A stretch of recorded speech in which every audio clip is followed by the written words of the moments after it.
Dinas Bidan di Kampung Horor. Seperti apa kisah lengkapnya? Simak videonya sampai selesai. Semoga kalian yang menonton video ini selalu diberikan kesehatan dan dilancarkan rezekinya. Amin. Susilo Warni, terdengar namaku dipanggil oleh Bu Nuraida. Beliau adalah Kepala Bagian Kepegawaian di Kantor Wilayah Kesehatan Provinsi. Hari ini, aku dan 39 orang lulusan program pendidikan bidan lainnya berkumpul di kantor wilayah Kanwil Kesehatan Provinsi untuk menerima surat penugasan sebagai tenaga bidan di desa. "Ya Bu," kataku sambil berjalan menghampiri meja Bu Nuraida. "Kamu saya kasih surat tugas di Kabupaten Beringin Utara ya?" kata beliau. "Tempatnya jauh tidak Bu?" tanyaku. "Kamu lulusan Sekolah Perawat Kesehatan Bandung bukan? Sekalian saja dinas di tempat yang jauh, agar kamu tahu suasana di desa seperti apa," kata Bu Nuraida sembari memberikan map berwarna biru padaku. Aku menerima map itu setelah mengucapkan terima kasih. Kemudian kembali duduk bersama teman yang belum dipanggil. Setelah selesai memberikan surat penugasan kepada kami, Bu Nuraida memberikan beberapa pengarahan. Menjelang waktu zuhur, kami diperbolehkan meninggalkan ruangan beliau. Aku kemudian pulang ke rumah kos dengan naik angkutan umum. Selama menempuh program pendidikan bidan, aku indekos di rumah Bu Mei, salah satu staf pengajar di sekolah itu. Aku berasal dari Bandung, menempuh pendidikan SPK di Kota Kembang itu. Begitu lulus, ada pembukaan PPB angkatan pertama. Namun salah satu syaratnya adalah senior yang sudah bekerja. Itu berarti aku tak bisa mendaftar, padahal aku ingin sekali menjadi seorang bidan. Rupanya nasib baik berpihak padaku. Salah seorang teman di SPK yang berdomisili di Sumatera, Eti, memberitahukan via telepon jika di Sumatera sedang ada pembukaan pendaftaran PPB. Dia sudah mendaftar, karena begitu selesai perpisahan di SPK, dia langsung pulang. Dengan meminta izin kedua orang tua, aku berangkat dari Terminal Kebon Kelapa menuju Pelabuhan Merak. Meski awalnya orang tuaku tak setuju, karena baru sekali ini aku pergi jauh dan tak ada saudara di Sumatera. Namun akhirnya mereka memberikan izin setelah aku membujuk secara terus-menerus. Tak lupa sebelumnya, aku menghubungi Eti agar dia menjemput di Pelabuhan Bakauheni. Dengan membaca bismillah, aku naik bus Arimbi jurusan Bandung Merak di Terminal Kebon Kelapa. Sekitar 6 jam dalam perjalanan, akhirnya aku sampai di Pelabuhan Merak. Aku segera mengantri untuk membeli tiket kapal laut. Beberapa saat aku menunggu sampai kapal Jatra yang akan membawaku ke Sumatera merapat di dermaga, dan aku masuk ke dalamnya. 3 jam di dalam kapal, akhirnya aku sampai di Pelabuhan Bakauheni. Aku turun dari kapal bersama penumpang yang lain. Kulihat Eti sedang duduk di ruang tunggu penumpang. Dia tersenyum melihat aku berjalan menuju ke arahnya. Kami kemudian saling berpelukan. "Lama ya nunggunya?" "Lumayan. Sudah makan belum?" "Sudah tadi di kapal." Kami kemudian berjalan ke arah luar, di mana mobil ayah Eti diparkir. Aku menyalami ayahnya Eti sebelum kami masuk ke dalam mobil. Dalam perjalanan kami banyak bercerita dan sesekali kami tertawa bersama. Benar-benar sebuah pengalaman yang tak mungkin kulupakan. Hampir jam 5 sore kami akhirnya sampai di rumah Eti. Setelah memperkenalkan diri dan mengobrol sebentar dengan ibunya Eti, aku kemudian pergi mandi. Badanku rasanya lengket sekali seharian dalam perjalanan. "Lokasi sekolah PPB-nya jauh nggak dari sini?" tanyaku pada Eti. "Kami sudah berada di dalam kamar dan bersiap untuk tidur." "Nggak sih, besok kita naik angkot saja," jawabnya. Keesokan paginya, Eti mengantarkan aku mendaftar ke sekolah PPB. Aku mendapatkan nomor tes 98, sedangkan yang diterima hanya 40 orang. Namun aku punya keyakinan akan diterima. Selesai mendaftar, aku langsung pulang lagi ke Bandung karena tes diadakan masih bulan depan. Sebulan kemudian, aku mengikuti tes penerimaan siswa PPB dan alhamdulillah aku diterima, bahkan mendapat urutan nomor 8 dari 40 orang yang diterima dengan nilai tertinggi. Aku kemudian mencari tempat indekos karena sekolah tak menyediakan asrama. Kebetulan Bu Mei, salah satu staf pengajar, menawarkan untuk indekos di rumah beliau, dan aku menyetujuinya. Sejak saat itu sampai lulus, aku menempati salah satu kamar kos di rumah Bu Mei. Sesampainya di rumah kos, kulihat Bu Mei sedang duduk di taman belakang. Setiap jam Imat memang beliau libur. "Sudah pulang, Susi?" tanya Bu Mei ketika melihat aku membuka pintu pagar belakang. "Sudah, Bu." Lalu aku menghampiri Bu Mei dan duduk di sebelah beliau. "Bu, Kabupaten Beringin Utara jauh nggak?" "Loh, kamu ditempatkan di sana. Kenapa kamu nggak minta di sekitar sini saja?" kata Bu Mei dengan wajah terkejut. "Iya, Bu, saya nggak tahu mana daerah yang dekat." "Ya sudah, semoga saja kamu kerasan tinggal di sana. Itu daerah transmigrasi. Udaranya sangat berbeda dengan di sini." Kami lalu berobrol tentang rencana keberangkatanku ke tempat tugas di Kabupaten Beringin Utara. 2 hari kemudian, kedua orang tuaku datang ke rumah Bu Mei untuk mengantarkan aku ke Puskesmas Tunggal Jaya di Kabupaten Beringin Utara, di mana aku akan mulai bertugas sebagai bidan di desa. Dalam perjalanan menuju lokasi, tak henti-hentinya kami membaca doa-doa. Sungguh tak pernah terbayangkan oleh kami sebelumnya kalau lokasi tempat di mana aku akan bertugas seperti ini.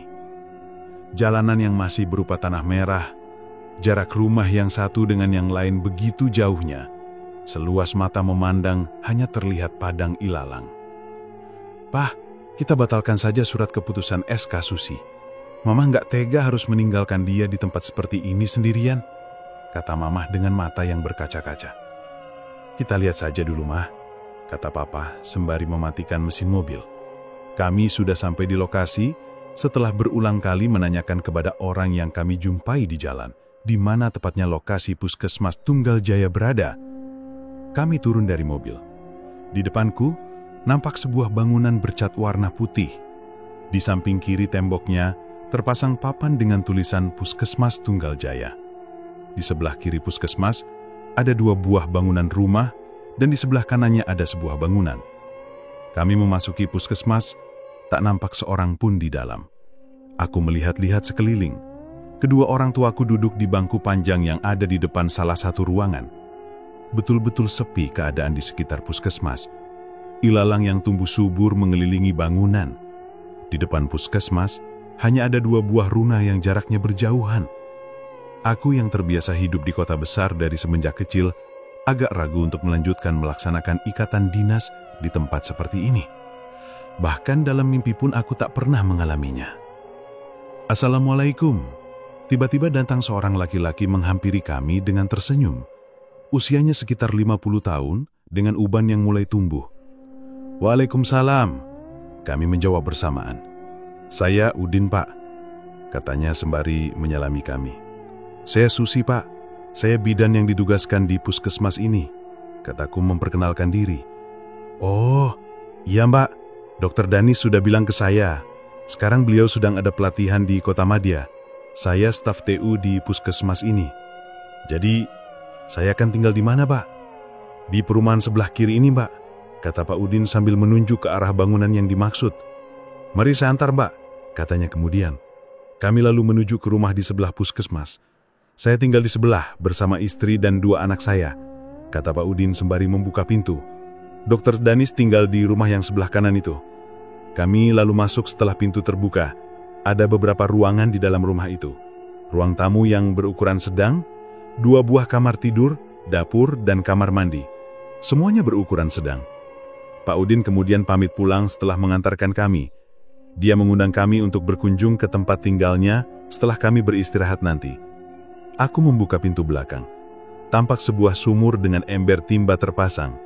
Belum ada saluran listrik yang masuk. Betul-betul suasana sebuah desa terpencil di pedalaman Pulau Sumatera. Malamnya, aku tidur di kamar yang dekat dengan tembok puskesmas, sedangkan Papa dan Mama di kamar yang dekat dengan rumah Pak Udin. Suasana malam sangat sepi, tak terdengar suara apapun, juga sangat gelap. Aku menyalakan lampu tempel sejak menjelang maghrib tadi. Berulang kali aku mencoba memejamkan mata, namun tak juga bisa terpejam. Entah kenapa, ada rasa was-was yang tiba-tiba datang. Akankah aku kerasan bertugas di tempat seperti ini, yang dalam mimpi pun belum pernah kualami? Jam di dinding kamar telah menunjukkan pukul 1 tengah malam. Tapi mataku belum juga bisa terpejam. Suasana malam semakin sunyi, tak terdengar suara apapun. Aku melihat sekeliling kamar, pandanganku lurus ke atas langit-langit. Tiba-tiba, samar-samar aku mendengar suara perempuan tertawa cekikikan. Bulu kuduku langsung meremang. Aku menutupi kedua telinga dengan menggunakan bantal, namun suara itu semakin jelas terdengar. Bergegas aku bangun dari tempat tidur, kemudian menghambur keluar dan menggedor pintu kamar di mana orang tuaku sedang tidur. "Pah, Ma!" Aku menggedor pintu kamar mereka berkali-kali dengan sekuat tenaga. "Ada apa?"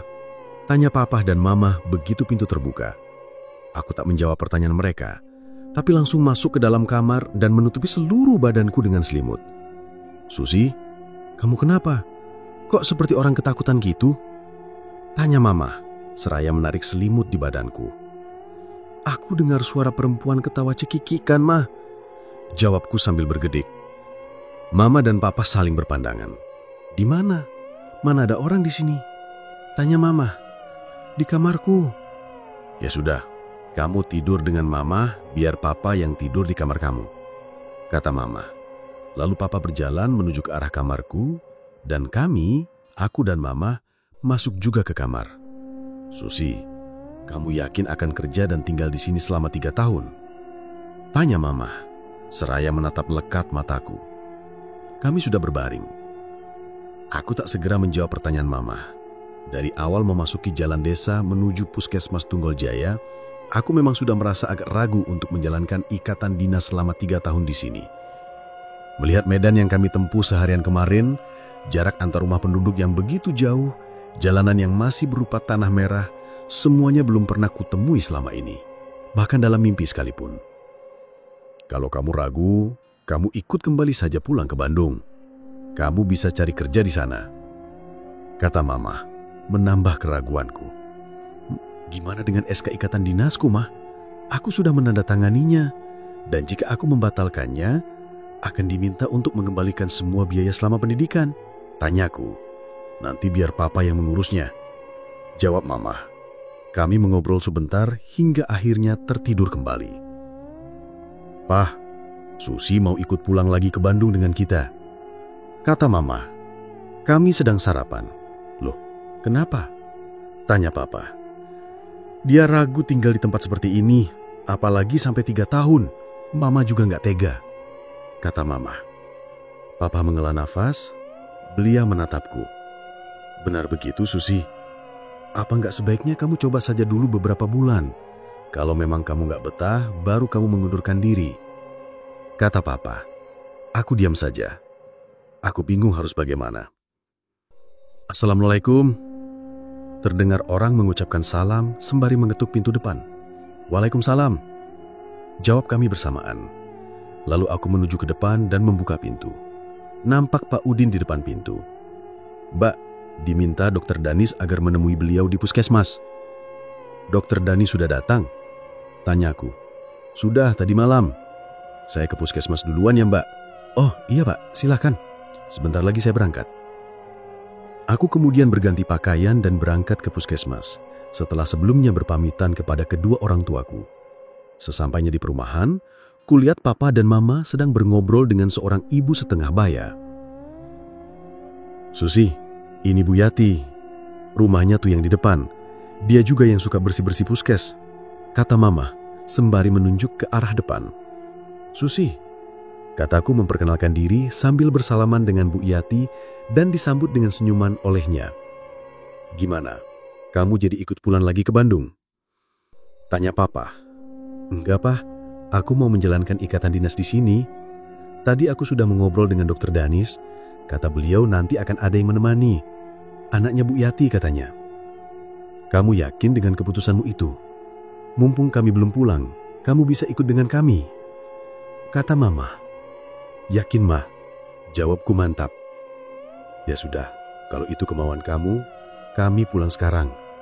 Tadi Papa sama Mama sudah ngobrol banyak dengan Bu Yati.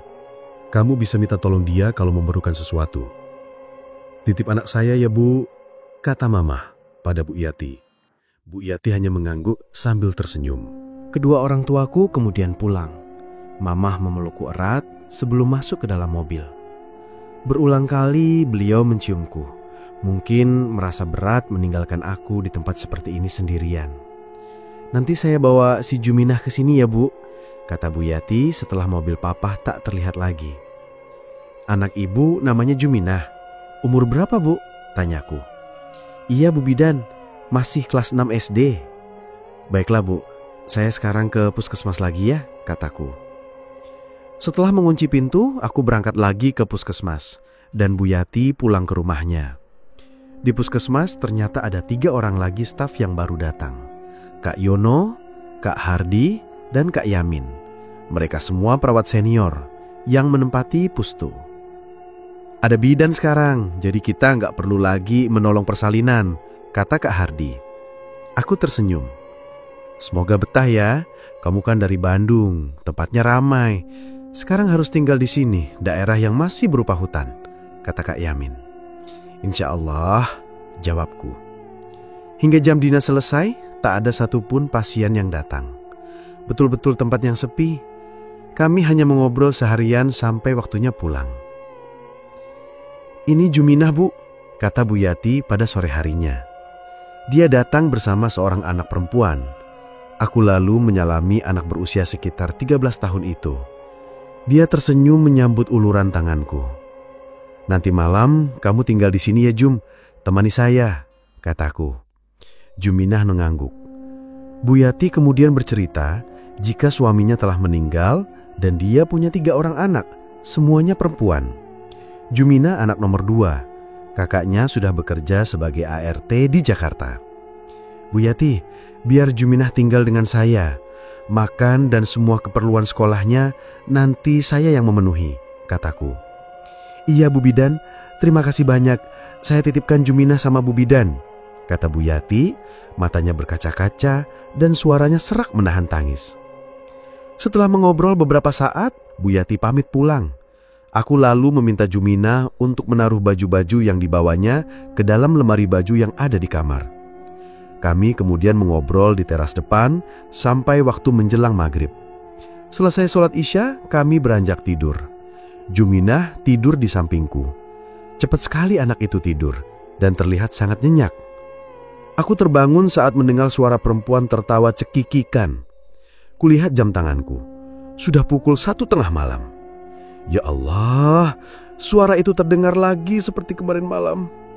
Aku menutup kedua telinga dengan tangan dan menutupi seluruh badanku menggunakan selimut. Beberapa lama berselang, suara tawa itu masih saja terdengar, bahkan sepertinya semakin dekat di telingaku. Bulu kuduku berdiri, jantungku berdetak tak karuan, keringat dingin mulai mengucur di badanku. Dengan rasa penasaran, aku membuka selimut yang menutupi wajah. Kupandangi seluruh ruangan dalam kamar dan mulutku tercekat saat melihat sosok perempuan berambut panjang bertengger di hordeng jendela kamar. Setelah itu, pandanganku tiba-tiba gelap dan aku tak ingat apa-apa lagi. Bu Bidan, Bu! Samar-samar terdengar suara Juminah memanggil seraya mengguncang-guncangkan tanganku. Aku membuka mata yang terasa berat. Kulihat Juminah sudah rapi memakai seragam sekolahnya. Kamu sudah mandi, Jum? Jam berapa ini? Tanyaku seraya melihat jam tangan. Masih jam 4:30 pagi. Bu, sudah azan subuh, jawabnya. Perlahan aku bangkit dan duduk sejenak, lalu mengambil air wudhu dan sholat subuh. Aku membuat mie rebus dan telur mata sapi sebagai sarapan kami berdua. Saat sedang makan, kuperhatikan Juminah. Anak itu kelihatan sangat kurus, warna kulitnya sawo matang, bahkan cenderung hitam. Rambutnya panjang, berwarna seperti rambut jagung. Kasihan Juminah, pasti karena tak begitu terurus. Bu Yati sibuk harus mencari nafkah untuk kelangsungan hidup mereka bertiga. Jum, kamu gak takut apa? Mandi masih gelap, tanyaku. Takut sama siapa, Bu? Tanya Juminah polos. Aku bingung mau menjawab apa. Masa iya ku jawab takut sama hantu? Kan aneh dan lucu. Akhirnya aku hanya tersenyum. Nanti sore, tolong antar saya ke rumah Mak Paraji ya, Jum, kataku. Bu Bidan mau ngelahirin? Tanyanya polos. membuatku tak bisa menahan tawa. Ya sudah, kamu sekarang berangkat sekolah saja, nanti terlambat, kataku, tanpa menjawab pertanyaannya. Juminah kemudian mengambil tas sekolah dan memakai sepatunya. Lalu dia berangkat ke sekolah. Seperginya Juminah ke sekolah, aku berniat akan mandi. Tapi kuurungkan karena sepertinya aku melihat seseorang di kamar pasien. Kamar yang awalnya kupakai tidur saat ada kedua orang tua, yang pintunya sedikit terbuka. Sejenak aku terkesiap. Ada rasa takut yang datang tiba-tiba. Perlahan, aku berjalan menuju ke kamar pasien dengan degup jantung yang tak karuan. Aku menekan pinggir pintunya agar terbuka lebih lebar. Namun tak kulihat siapapun di dalam sana. Mungkin hanya perasaanku saja. Bergegas aku menuju kamar mandi karena waktu telah menunjukkan pukul 7:05.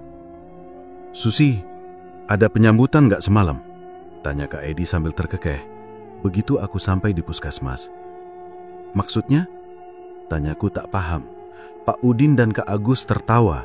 Entah menertawakan apa, padahal tak ada hal yang lucu menurutku. "Ya, semacam perkenalan gitu, Mbak," kata Pak Udin masih dengan terkekeh, membuatku semakin bingung. "Ada apa ya? Kok aku curiga pada mereka penuh selidik?"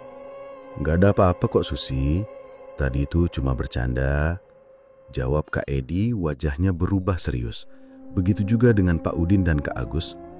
Aku jadi penasaran, apa maksud dari perkataan Kak Edi tadi, yang disambut dengan tawa cekikikan Pak Udin dan Kak Agus. Aku kemudian masuk ke ruangan KIA, Kesehatan Ibu Anak, yang letaknya di paling ujung. Sebuah ruangan berukuran sekitar 16 meter persegi. Terlihat masih belum tersusun rapih karena selama puskesmas berdiri, belum pernah ada yang menempati. Ada sebuah bed ginekologi di sudut ruangan. Sebuah meja kecil beroda, tempat untuk menaruh tensi, bak instrumen, dan lain-lain. Sebuah lemari kaca berisi buku-buku dan peralatan medis, serta sebuah meja tulis dan 2 buah kursi plastik. Lalu aku menyapu, mengepel, dan membereskan ruangan. Kutata sedemikian rupa agar terlihat rapi. Hingga berakhir waktu jam kerja, tak ada satupun pasien kunjungan KIA. Hanya ada beberapa kunjungan pasien rawat jalan di ruang BP. Mungkin karena masyarakat sekitar wilayah puskesmas belum mengetahui jika sudah ada tenaga bidan di puskesmas. "Kak, aku masih penasaran, apa yang dimaksud dengan penyambutan?" tanyaku pada Kak Edi. Kami sedang mengobrol sebelum pulang kerja.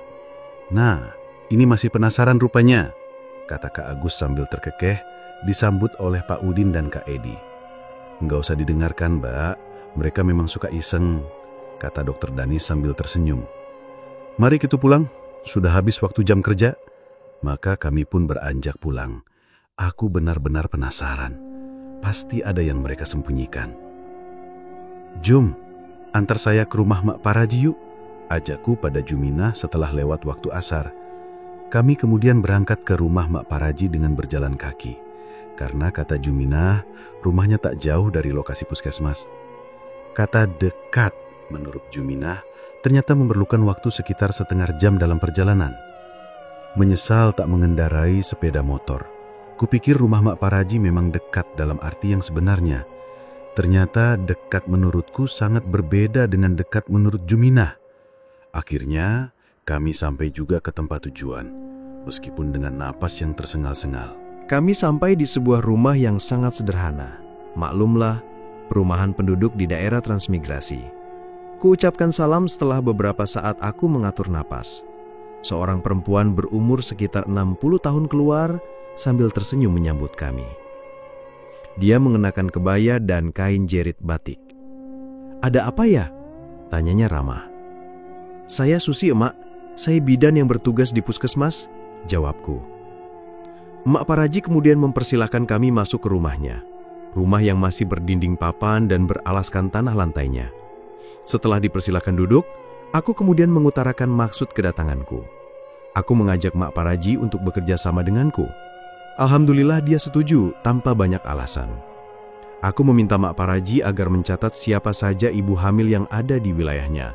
dan memintanya agar menyuruh mereka memeriksakan kandungannya ke puskesmas. Aku juga meminta agar Mak Paraji memanggilku saat akan menolong persalinan untuk mendampinginya.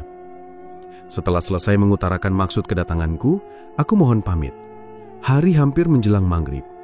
Ku percepat langkah agar sampai di perumahan sebelum waktu maghrib tiba. "Dari mana, Mbak?" tanya Pak Udin. Dia sedang menyalakan lampu petromak di depan rumahnya. Ada istri dan kedua anaknya. "Dari rumah Emak Paraji," jawabku. Aku berhenti sejenak menyalami istri dan kedua anak Pak Udin dan memperkenalkan diri. "Ada perempuan yang datang malam-malam nggak, Mbak?" tanya Bu Lastri, istri Pak Udin. "Maksudnya?" tanyaku tak mengerti. "Perempuan yang ketawa cekikikan," jawab Bu Lastri sembari tertawa melihat aku bingung. Apa ini yang dimaksud Kak Edi tentang penyambutan? "Perempuan itu siapa ya, Bu?" tanyaku makin penasaran. "Nanti juga Mbak Susi akan tahu ceritanya," kata Bu Lastri. "Mbak nggak nyalain lampu?" tanya Pak Udin. Mungkin hanya untuk mengalihkan pembicaraan. Ingin aku bertanya lebih lanjut tentang apa yang dimaksud oleh Bu Lastri. Tapi suara azan maghrib sudah terdengar dan hari sudah mulai gelap. Aku kemudian pamit pulang. Saat membuka pintu rumah, entah kenapa tiba-tiba aku merinding. Bulu kuduku berdiri. Segera aku mencari lampu dan korek api, kemudian menyalakannya. Ruangan menjadi agak terang, membuatku sedikit lega. Aku lalu menutup semua hordeng. Ketika akan menutup hordeng di kamar pasien, tiba-tiba seperti ada sekelebat orang di luar. Aku terkesiap. Cepat-cepat aku menutup hordeng dengan rapat dan segera keluar. "Jum, cepat wudhu lalu kita sholat dan makan," kataku pada Juminah. Kulihat dia masih asik membaca buku cerita anak yang aku berikan padanya. Juminah kemudian berjalan ke arah belakang dan membuka pintunya. Aku lagi-lagi seperti melihat sekelebat orang di luar. Jantungku berdegup tak karuan. "Jum, wudhunya pakai air di bak mandi saja. Tutup lagi pintunya," kataku. Selesai sholat Isya, aku beranjak tidur. Juminah masih asik membaca. Dia belum mau tidur, belum mengantuk katanya. Entah sudah berapa lama aku tertidur saat mendengar ada yang mengetuk jendela kaca kamar tidurku. Kutajamkan pendengaran, barangkali aku salah dengar. Bu Bidan, mau minta tolong Bu," kata suara itu. Suara perempuan. Aku diam saja, tak segera menyahut. Kulihat jam di tangan. Hampir jam 12:30 malam. Juminah sudah tertidur pulas. Tiba-tiba aku merinding. Siapa perempuan itu? Apa mungkin ibu yang akan melahirkan? "Bu Bidan, tolong saya Bu," kata suara itu lagi, masih dengan mengetuk jendela kaca kamar tidurku. Perlahan aku bangun. Dengan perasaan takut yang tak bisa kulukiskan, aku menuju ke arah jendela. Pelan-pelan aku membuka sedikit hordengnya, mengintip siapa yang berada di luar. Namun, tak kulihat siapapun. Meskipun gelap, jika ada orang di luar pasti akan terlihat. Beberapa saat aku masih berdiri di samping jendela sambil mengintip dari balik hordeng. Tiba-tiba terdengar suara perempuan tertawa cekikikan. Spontan aku menghambur ke atas tempat tidur, menarik selimut dan menutupi seluruh badanku. Jantungku berpacu tak karuan. Aku sangat ketakutan. Ku baca doa-doa yang aku hafal sampai akhirnya tertidur. "Jum, kamu pernah lihat hantu nggak?" tanyaku pada Juminah keesokan paginya saat kami sedang sarapan. "Sering Bu," jawab Juminah polos.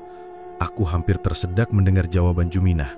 Mulutku melongo dan mataku melotot, seakan tak percaya dengan apa yang baru saja dikatakannya. "Beneran Jum, kamu nggak takut?" "Ya takut Bu," jawabnya. "Memangnya hantu seperti apa yang sering kamu lihat?" tanyaku penasaran. "Perempuan rambutnya panjang, mukanya serem, terus sering ketawa-ketawa," jawab Juminah tanpa ekspresi. Dia asik makan sembari membaca buku. "Kamu lihat hantu itu di mana Jum?" "Di mana-mana." "Ya, di mana-mana itu di mana saja loh Jum," tanyaku sembari menahan tawa. Dasar anak kecil, pikirku. "Pernah di rumah, di puskes, di..." Juminah menggantungkan kalimatnya sambil menatapku, seperti ragu mengatakan sesuatu. "Di mana lagi Jum?" tanyaku tak sabar. "Di sini Bu," katanya masih tetap menatapku. Aku tercegat merinding tiba-tiba. "Juminah pernah melihat hantu di perumahan ini. Kapan? Apa ketika aku melihat sosok perempuan sedang bertengger di hording tempo hari? Di sini di mana? Di rumah ini maksudmu?" tanyaku meyakinkan. berharap Juminah akan menggelengkan kepalanya. Tapi ternyata Juminah mengangguk dan itu membuatku terkejut. "Kamu lihat di sebelah mana? Kapan, Jum? Kenapa kamu gak kasih tahu saya?" Tanyaku bertubi-tubi, membuat Juminah terlihat menjadi sangat ketakutan. "Di sana, Bu," katanya sembari jarinya menunjuk ke arah kamar pasien. Dia menunduk tak berani lagi menatap wajahku. Berarti benar apa yang kulihat sekelebat waktu itu.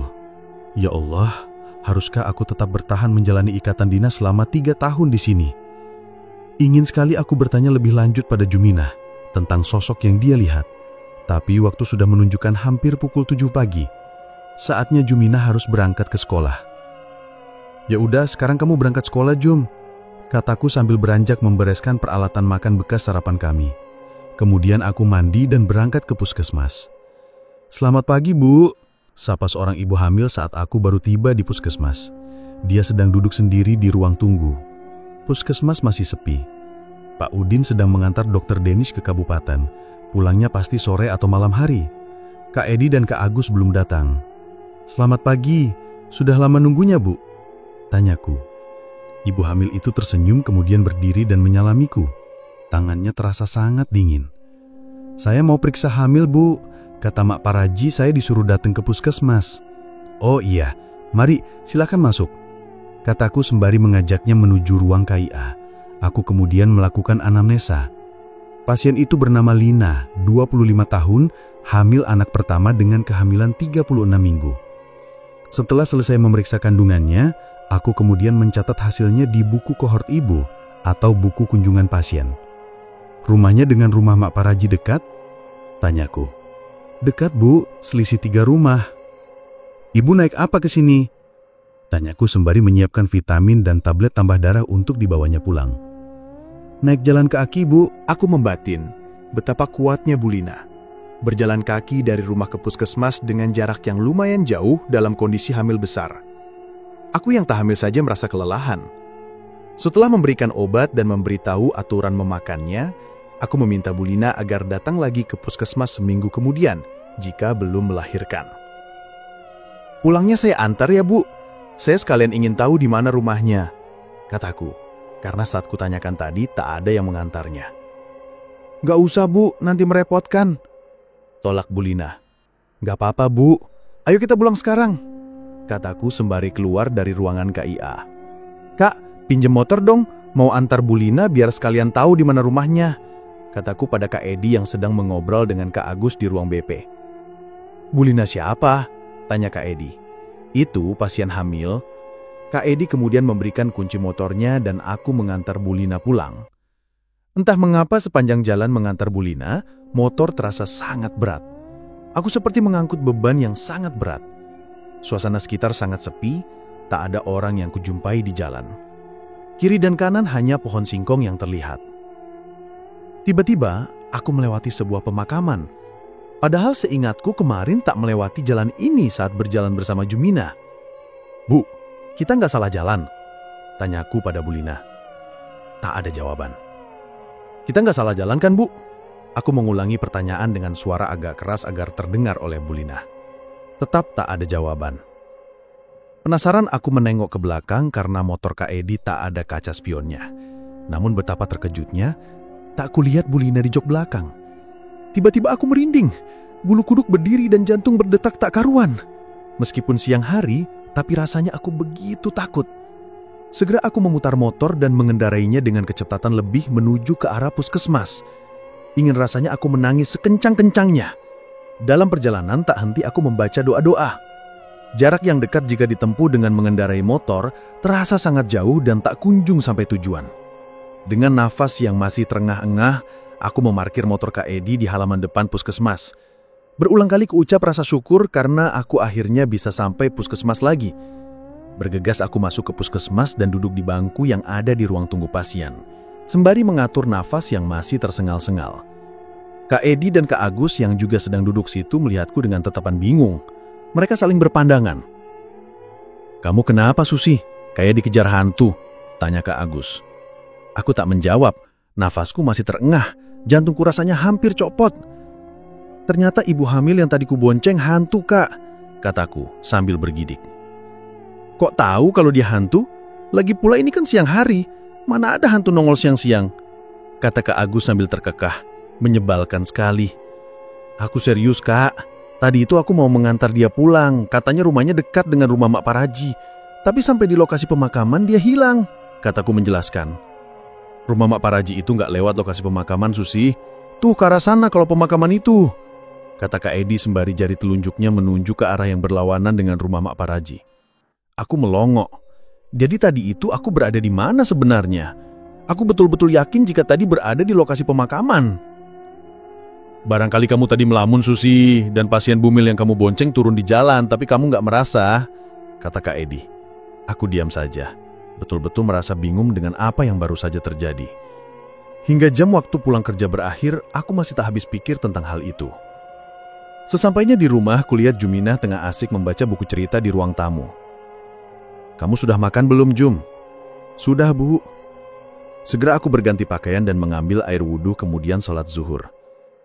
Jum, waktu lihat hantu itu kamu gimana? Maksud saya kamu ngapain? Tanyaku sembari duduk di sebelahnya. Saya diam saja sambil menutup mata sampai dia pergi.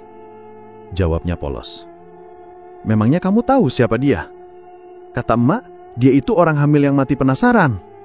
Aku tak melanjutkan percakapan. Nanti saja akan kutanyakan pada Bu Yati tentang cerita itu, pikirku. Aku kemudian mengajak Juminah mengobrol tentang sekolahnya, keluarganya, kakak dan adiknya, serta apa yang dia inginkan. Juminah mengatakan setelah lulus SD, dia ingin bekerja seperti kakaknya, agar bisa punya uang untuk membantu ibunya. Aku terharu mendengarnya, suatu keinginan yang sangat sederhana dari seorang anak yang begitu menyayangi ibunya.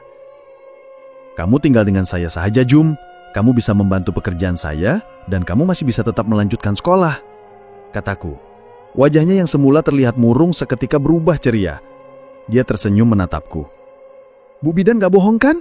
Tanyanya Juminah polos, membuatku tak bisa menahan tawa. Tentu saja enggak, Jum. Bahkan kalau kamu mau, kamu bisa ikut dengan saya setelah saya selesai ikatan dinas di sini. Juminah menatapku tak mengerti. Aku tersenyum menyadari kata-kataku yang tentu saja tak akan dimengerti oleh anak seusianya. Kami mengobrol hingga waktu asar tiba. Setelah sholat, kami bergantian mandi lalu makan bersama. Assalamualaikum, terdengar suara orang mengucap salam di depan. Seperti suara Kak Edi. Aku kemudian ke depan. Ada Kak Edi dan Kak Agus di teras depan. Masuk, Kak. Tumben main ke sini. Ada apa? Gak ada apa-apa. Hanya ingin memastikan cerita kamu tadi siang, kata Kak Agus. Tadi itu betulan kamu mengantar ibu hamil sampai ke lokasi pemakaman, tanya Kak Edi. Ih, untuk apa aku bohong, Kak? Kataku sebal. Ya maaf, biasanya kan si Mbak datangnya menjelang malam atau tengah malam, kata Kak Edi. Aku tertegun mendengarnya. Biasanya tadi Kak Edi bilang, berarti memang sering dong dia datang. Apa yang Kak Edi maksud, yaitu yang dibilang datang mengadakan penyambutan, tanyaku. Kak Edi dan Kak Agus tertawa bersamaan. Nah, sekarang sudah tahu kan apa maksudnya? Tanya Kak Edi. Ya ampun, Kak, jahat banget sih nggak mau kasih tahu waktu kemarin, sampai aku penasaran, kataku disambut dengan gelak tahu mereka berdua. Jadi dia itu siapa, Kak? Tanyaku. Kalau kami tahu sih nggak bakalan penasaran juga, jawab Kak Agus. Sekarang gantian aku yang penasaran. Ternyata mereka juga penasaran dengan sosok perempuan yang sudah beberapa kali mendatangiku. Kata Juminah, dia itu perempuan hamil yang mati penasaran, Kak. Lah, cerita anak kecil dipercaya, kata Kak Agus. Kalau mau tanya sih ke Mak Paraji, tapi kan kami laki-laki, masa iya sih nanyain hal kayak begitu? Kata Kak Edi. Memangnya nggak pernah dengar ada yang bercerita, Kak? Kan kalian sudah lama dinas di sini. Pak Udin dengan Dokter Danis yang lebih dulu datang ke sini saja nggak pernah cerita apa-apa, kata Kak Agus. Kemudian kami mengobrol hingga menjelang maghrib. Kak Edi dan Kak Agus memastikan kalau aku memang betul-betul mengalami hal di luar nalar pada siang hari tadi. Hari Minggu aku berkunjung ke rumah kepala desa.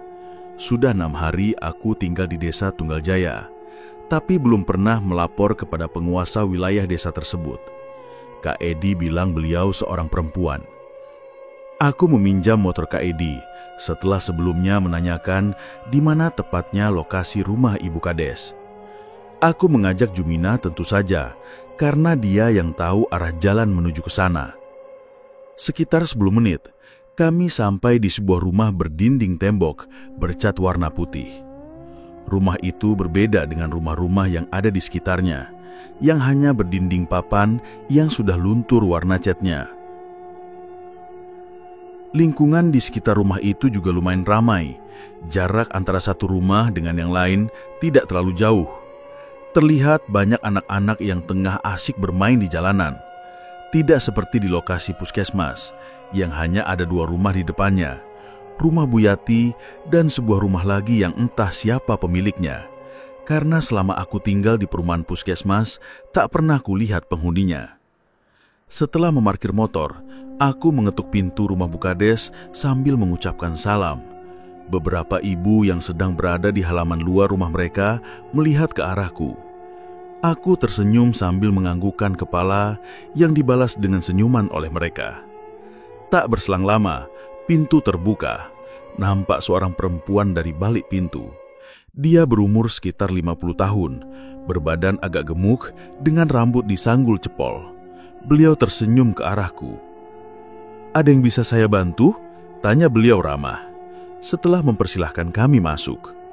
Belakangan aku tahu, ternyata perempuan itu adalah ibu kepala desa, Bu Rubiah namanya.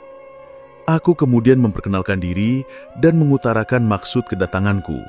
Setelah selesai menyampaikan maksudku, Bu Rubiah mengatakan bahwa beliau merasa senang dengan adanya tenaga bidan di puskesmas, karena ibu hamil yang ada di wilayah Desa Tunggaljaya bisa memeriksakan kandungannya secara rutin. Setelah berbincang seperlunya, aku mohon pamit. Sebelumnya, aku meminta kepada Bu Rubiah agar mengirimkan beberapa orang perempuan ke puskesmas keesokan harinya. Mereka akan dilatih secara sederhana untuk menjadi kader posyandu, karena aku merencanakan akan membentuk beberapa posyandu di wilayah kerja puskesmas. Selama ini, posyandu hanya ada di wilayah kerja pustu, jadi bayi dan balita yang ada di wilayah puskesmas induk malah tidak terjangkau karena tak ada tenaga kesehatan yang menggerakkan. "Jom, kita ke rumah Mak Paraji ya.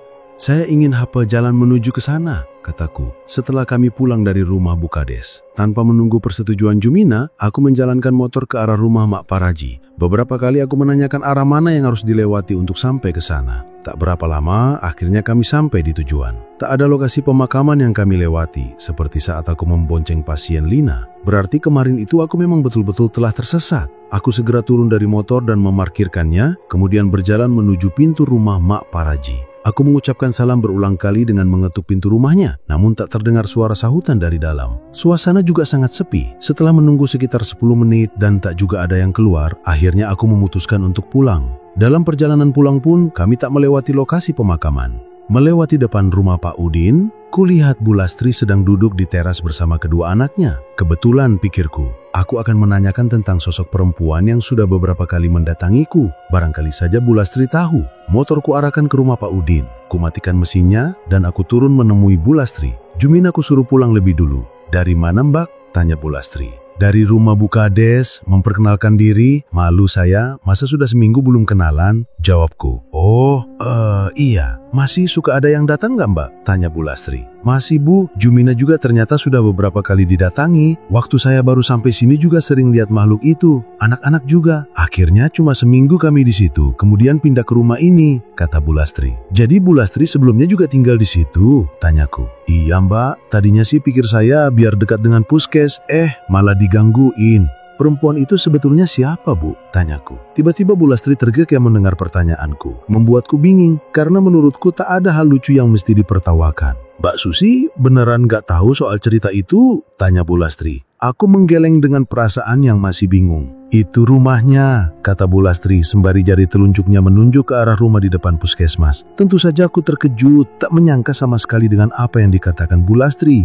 "Rumah di sebelah rumah Bu Kades, Bu?" tanyaku bodoh. Karena hanya ada 2 rumah di depan puskesmas, rumah Bu Kades dan rumah yang tak pernah kulihat penghuninya. "Iya, kan hanya ada rumah itu selain rumah Bu Kades." Bu Lastri kemudian menceritakan apa yang dia dengar dari Bu Yati tentang gadis itu. Dia bernama Lina. anak tunggal dari pasangan suami istri yang tinggal di rumah depan puskesmas. Jadi, sekarang rumah itu kosong, Bu? Tanyaku. Iya, tapi kadang bapaknya Lina datang untuk mengurus kebun yang ada di belakang rumah. Biasanya sebulan kali, kami kemudian mengobrol sebentar. Waktu telah menunjukkan pukul 11 siang. Aku pamit pulang dan segera mengembalikan motor Kak Edi. Malamnya, selepas Isya, aku menemani Jumina mengerjakan PR matematika. Hingga pukul 9 malam, Jumina belum selesai juga. Jum, besok lagi kalau ada PR, kamu kerjakan siang hari, kataku. Dibalas Jumina dengan anggukan kepala. Aku sudah mulai mengantuk. Beberapa kali aku menguap. Mau ku tinggal tidur Jumina sendiri di ruang tengah, tak tega rasanya. Jum, sekarang kita tidur dulu yuk Jum. Sudah malam, besok pagi saja sebelum kamu berangkat ke sekolah dikerjakan lagi, kataku sambil beranjak dari ruang tengah dan berjalan menuju kamar. Aku betul-betul sudah sangat mengantuk. Mataku sudah begitu berat untuk dibuka. Jumina menutup buku dan meletakkan bolpennya, lalu mengikutiku masuk ke kamar. Tok, tok, tok. Samar-samar terdengar suara ketukan di kaca jendela. Aku membuka mata dan berusaha menajamkan telinga. Bu Bidan, Bu, terdengar suara yang memanggil namaku. Berat dan terasa sangat dekat. Ketukan di kaca jendela pun masih kudengar. Seketika aku merinding, jantung berdetak tak karuan, bulu kuduku mereman. Aku betul-betul ketakutan. Kulihat jam di tangan, sudah pukul 2 tengah malam. Cepat-cepat kututupi mukaku dengan selimut dan membaca doa-doa yang aku bisa. Berharap suara-suara itu segera menghilang. Bu, tadi malam ada yang ketuk-ketuk jendela kamar sambil manggil-manggil Bu Bidan, kata Jumina saat kami sedang sarapan. Apa iya? Masa sih? Kamu gak salah dengar, Jum? Iya, Bu. Saya mau bukain pintunya, tapi saya lihat Bu Bidan nyenyak sekali tidurnya. Ya udah, saya diamin saja, kata Jumina polos. Beruntung semalam aku menutupi mukaku dengan selimut sehingga Jumina mengira aku tidur pulas. Kalau sampai dia membukakan pintu, entahlah apa yang akan terjadi. PR-nya sudah kamu kerjakan lagi belum, Jum? Sudah, Bu. Tadi habis mandi jam 4 langsung ngerjain PR, jawab Jumina dengan polosnya. Selesai sarapan, Jumina langsung berangkat ke sekolah dan aku bergegas mandi karena sudah hampir pukul 7. Sesampainya di puskesmas, kulihat ada ibu kepala desa dan beberapa orang perempuan. Mereka duduk di bangku ruang tunggu pasien. Aku menyalami mereka satu persatu seraya mengenalkan diri. Selamat pagi, Bu. Sudah dari tadi? Tanyaku kepada Bu Kades. Baru saja kok, Bu Bidan.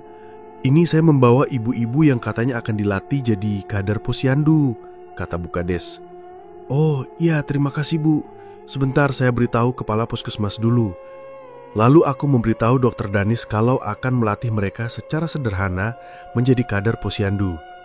Dr. Danis pun menyetujuinya. Beliau kemudian keluar dari ruangannya dan menemui Bu Kades beserta ibu-ibu yang lain. Setelah menyalami dan mengucapkan terima kasih atas kedatangan mereka, beliau pun memberikan beberapa pengarahan yang berkaitan dengan tugas kader posyandu. Jika ada yang belum jelas dan ingin ditanyakan, silahkan ya ibu-ibu, kataku. Setelah Dr. Danis selesai memberikan pengarahan. Beberapa dari mereka kemudian mengajukan pertanyaan dan dijawab dengan sejelas-jelasnya oleh Dr. Danis. Saya selaku Kepala Puskesmas Tunggal Jaya sangat mengharapkan kerjasamanya ya ibu-ibu, agar bayi dan balita yang ada di wilayah ini bisa terpantau tumbuh kembangnya, kata Dr. Danis mengakhiri pengarahannya. Sekitar pukul 11 acara selesai dan telah disepakati akan didirikan sebanyak 3 buah posyandu di wilayah Desa Tunggal Jaya dengan 2 orang kader di tiap posyandunya. Posyandu Mawar dengan kader Bu Ani dan Bu Bina, Posyandu Anggrek dengan kader Bu Cici dan Bu Diah, dan Posyandu Melati dengan kader Bu Endang dan Vivi. Setelah berbincang sebentar, Bu Kades dan ke-6 ibu yang lain pamit pulang.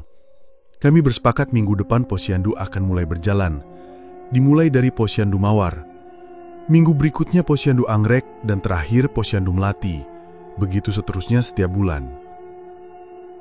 Sus, udah denger ceritanya belum? Tanya Kak Edi saat kami sedang duduk di bangku pasien menunggu waktu jam kerja selesai. Oh, itu. Mak Parajinya nggak ada di rumah, jadi ya aku langsung pulang aja. Gitu ya, kami kira kamu sudah dapat cerita soal itu, kata Kak Edi. Raut mukanya terlihat kecewa. Aku dengar cerita itu malah dari Bu Lastri. Masa sih? Pak Udin nggak pernah cerita apapun soal itu. Ya nggak, Gus? Tanya Kak Edi pada Kak Agus. Kak Agus mengangguk mengiyakan. Mana tahu, lagian laki-laki kok comel? Kataku, sembari tertawa membuat Kak Edi tiba-tiba tertawa dengan sangat keras. Jadi, apa ceritanya Bu Lastri? Tanya Kak Agus. Dia bilang, hantu itu perempuan hamil yang bunuh diri dengan gantung diri, kataku. Oh gitu, perempuan mana katanya? Tanya Kak Edi. Tuh rumahnya, jawabku sambil menunjuk ke arah rumah yang berada tepat di depan puskesmas. Itu kan rumah kosong, Sus, kata Kak Edi seakan tak percaya. Tadinya kan ada penghuninya, kataku. Aku kemudian bercerita seperti yang kudengar dari Bu Lastri tentang gadis bernama Lina yang bunuh diri dengan cara menggantung diri karena hamil di luar nikah. Udah ya, aku pulang duluan, udah azan tuh, kata aku setelah selesai bercerita. Tak kupedulikan Kak Agus dan Kak Edi yang berusaha menahanku. Mereka masih merasa penasaran dengan ceritaku tadi. Bu Bidan, Bu Bidan. Samar-samar terdengar suara seorang perempuan memanggil namaku sambil mengetuk pintu depan. Aku bangkit dari tidur lalu duduk. Jumina masih terlelap. Kutajamkan pendengaran untuk meyakinkan diri kalau aku memang betul mendengar suara orang memanggil dan bukan dalam mimpi. Bu Bidan, Bu Bidan. Suara itu terdengar lagi. Perlahan kubangunkan Jumina. Kulihat jam di tanganku sudah menunjukkan pukul 1 tengah malam. Jum, bangun Jum. Jum, bangun. Kataku agak berbisik sambil menggoyang-goyangkan tangannya. Jumina membuka matanya dan melihatku bingung. Aku menempelkan jari telunjuk di mulut, memberi kode agar dia tak berisik.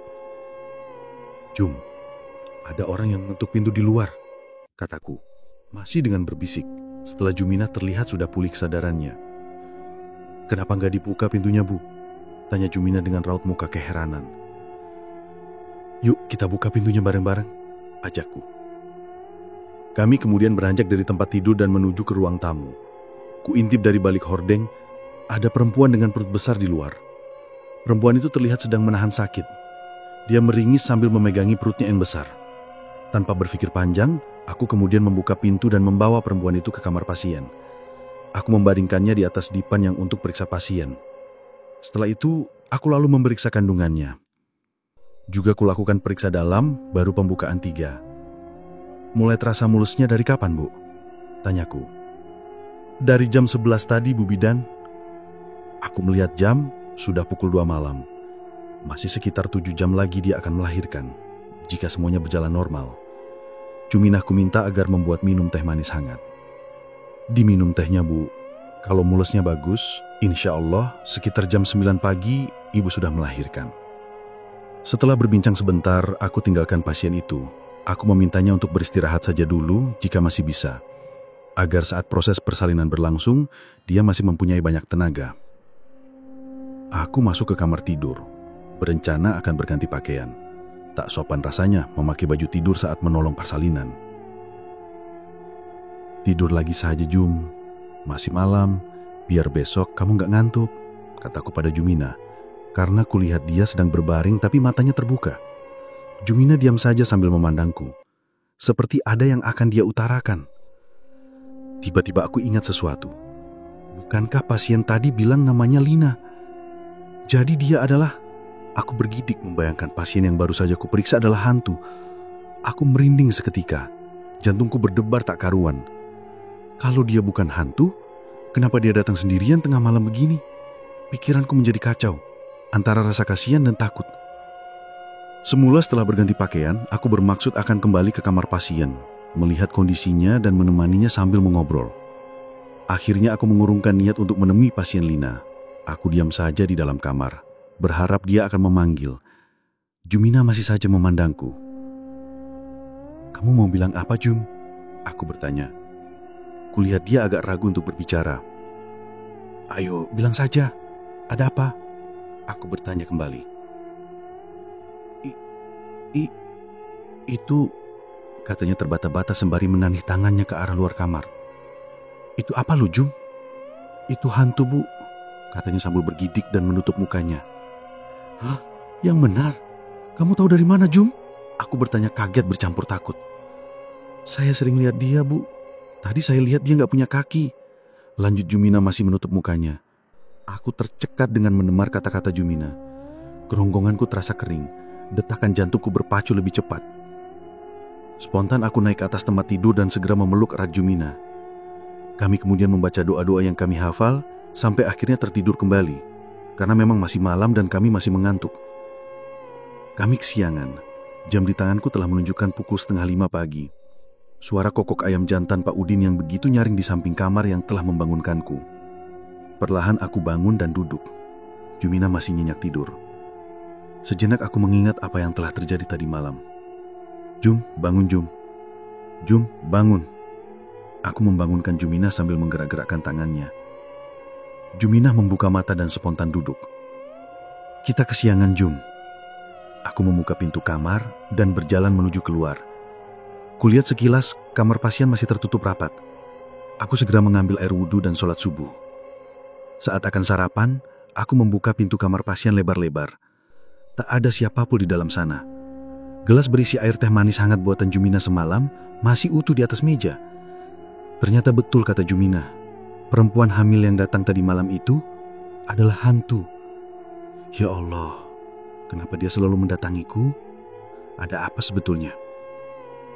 Menurut cerita Bu Lastri kemarin, yang dia dengar dari Bu Yati, perempuan bernama Lina itu meninggal karena gantung diri. Tapi kenapa dia bilang tinggalnya dekat rumah Mak Paraji? Adakah hubungannya kematian Lina dengan Mak Paraji? Aku jadi penasaran. Selesai sarapan, Jumina langsung berangkat ke sekolah.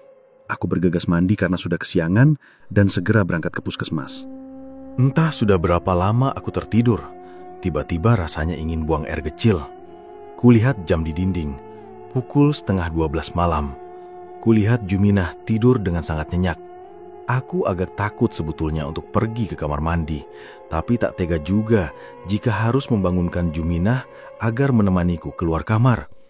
Aku mencoba untuk menahan rasa agar tak ingin buang air kecil. Namun, semakin aku menahan, semakin kuat rasanya ingin buang air kecil. Dengan perasaan takut, perlahan aku bangun dan beranjak dari tempat tidur. Sebentar aku duduk di tepi ranjang, memastikan apakah betul-betul sudah tidak bisa ditahan lagi. Aku menarik napas panjang, lalu berdiri dan berjalan membuka pintu kamar. Karena rasa ingin buang air kecil tak lagi bisa kutahan. Daripada aku ngompol di celana malah akan malu pada Jumina. Dengan terpaksa, aku pergi ke kamar mandi sendiri tanpa membangunkan Jumina. Berjalan mengendap-endap sambil melihat sekeliling ruangan. Langkahku terhenti saat sampai di depan pintu kamar mandi. Aku mendengar suara gemericik air dari dalam kamar mandi. Spontan jantungku berdetak lebih kencang. Siapa yang ada di dalam? Kulihat pintu kamar mandi tertutup dengan rapat. Ingin aku membuka pintu itu, tapi rasa takut membuatku berlari masuk lagi ke kamar tidur. Aku tak jadi buang air kecil. Aku membangunkan Jumina dengan terpaksa karena rasa ingin buang air kecil tak bisa kutahan lagi. Jum, bangun, bangun Jum, kataku sambil menggoyang-goyangkan badan Jumina yang masih tertidur pulas. Tak lama Jumina membuka mata dan mengucak-ucak kedua matanya. Dia menatap ke arahku. Ada apa Bu? Tanya Jumina dengan mata yang kelihatan masih mengantuk. Tolong temani saya ke kamar mandi Jum, saya mau pipis, gak berani. Jawabku sedikit malu. Perlahan Juminah bangun, lalu berjalan ke arah pintu. Dia membuka pintu dan keluar dari kamar. Aku mengikutinya. Lalu dia duduk di kursi yang ada di ruang tengah. Aku bergegas masuk ke kamar mandi dan buang air kecil. Lega sekali rasanya. Tiba-tiba aku mendengar suara orang tertawa cekikikan. Suaranya terdengar pelan, seperti dari kejauhan. Bulu kuduku langsung meremang. Cepat-cepat aku berdiri dari jongkok. Suara itu tak juga berhenti. Dengan rasa takut aku melihat ke atas plafon. Ya Allah, hantu perempuan itu ada di sana. Bergegas aku membuka pintu kamar mandi dan menghambur ke kamar. Juminah lalu mengikutiku masuk ke kamar dan mengunci pintunya. Ada hantu Jum di kamar mandi, kataku sambil bergidik. Juminah diam saja, tak menanggapi ketakutanku. Dia lalu merebahkan badannya dan tak lama kemudian telah terlelap.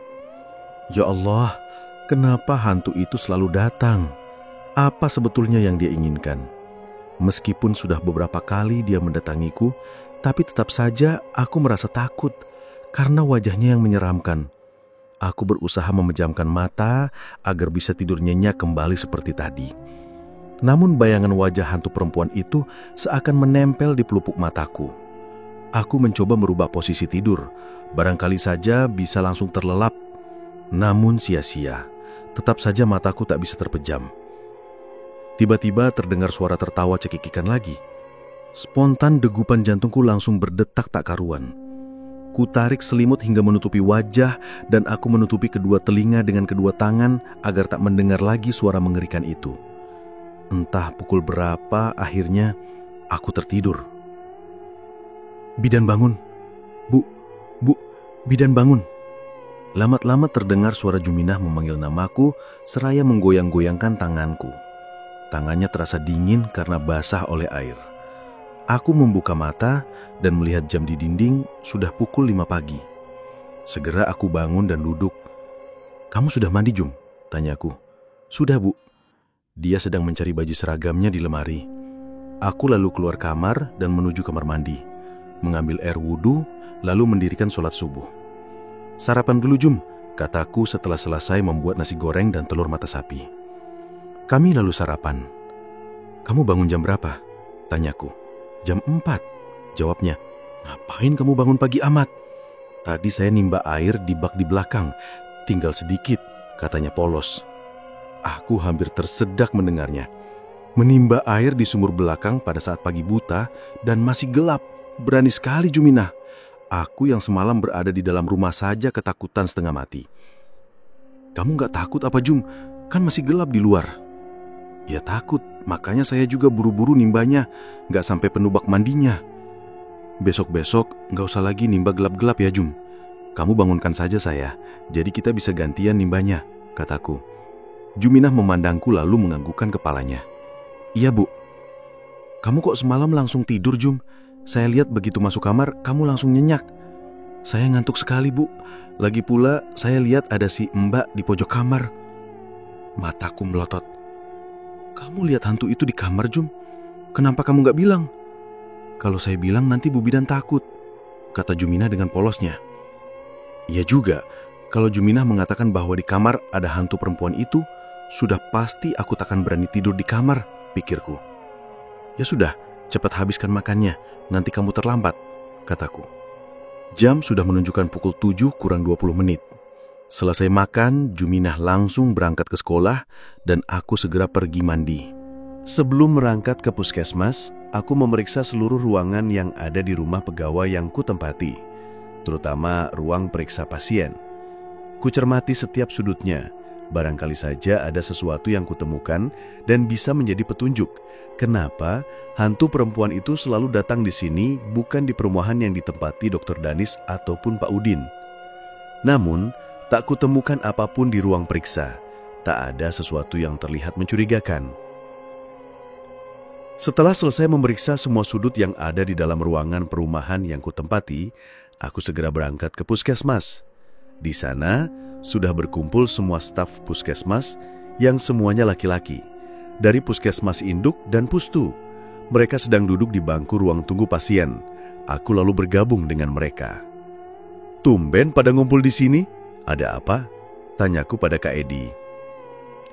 "Ini Agus mau ngelamar kamu, Susi," kata Kak Edi sambil tertawa terkekeh-kekeh, diikuti oleh yang lainnya. "Biar Mbak Susi ada teman, jadi nggak diganggu hantu lagi," kata Pak Udin menimpali, juga dengan tertawa. Aku tersenyum kecut mendengar guyunan mereka. "Ih, apa sih? Ditanya serius, malah pada ngawur jawabnya," kataku sebal. "Bercanda, Sus, biar kamu nggak tegang terus karena didatangi hantu perempuan itu," kata Kak Agus. "Loh, Susi juga didatangi hantu centil itu?" tanya Kak Yono sambil terpingkal-pingkal. "Iya, malah sudah beberapa kali si centil datang menenggok," jawab Kak Edi. "Ini gimana sih? Malah pada bahas hantu. Kalian pada kumpul di sini itu mau ada acara apa loh?" tanyaku.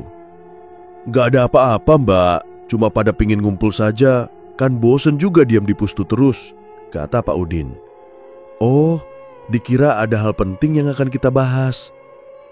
Sus, beneran kamu didatangi hantu itu?" tanya Kak Yono. Aku mengangguk. Iya, semalam juga dia datang di kamar mandi. Di kamar mandi, dengar yang kecekikikan. Aku nengok ke atas. Dia ada di plafon.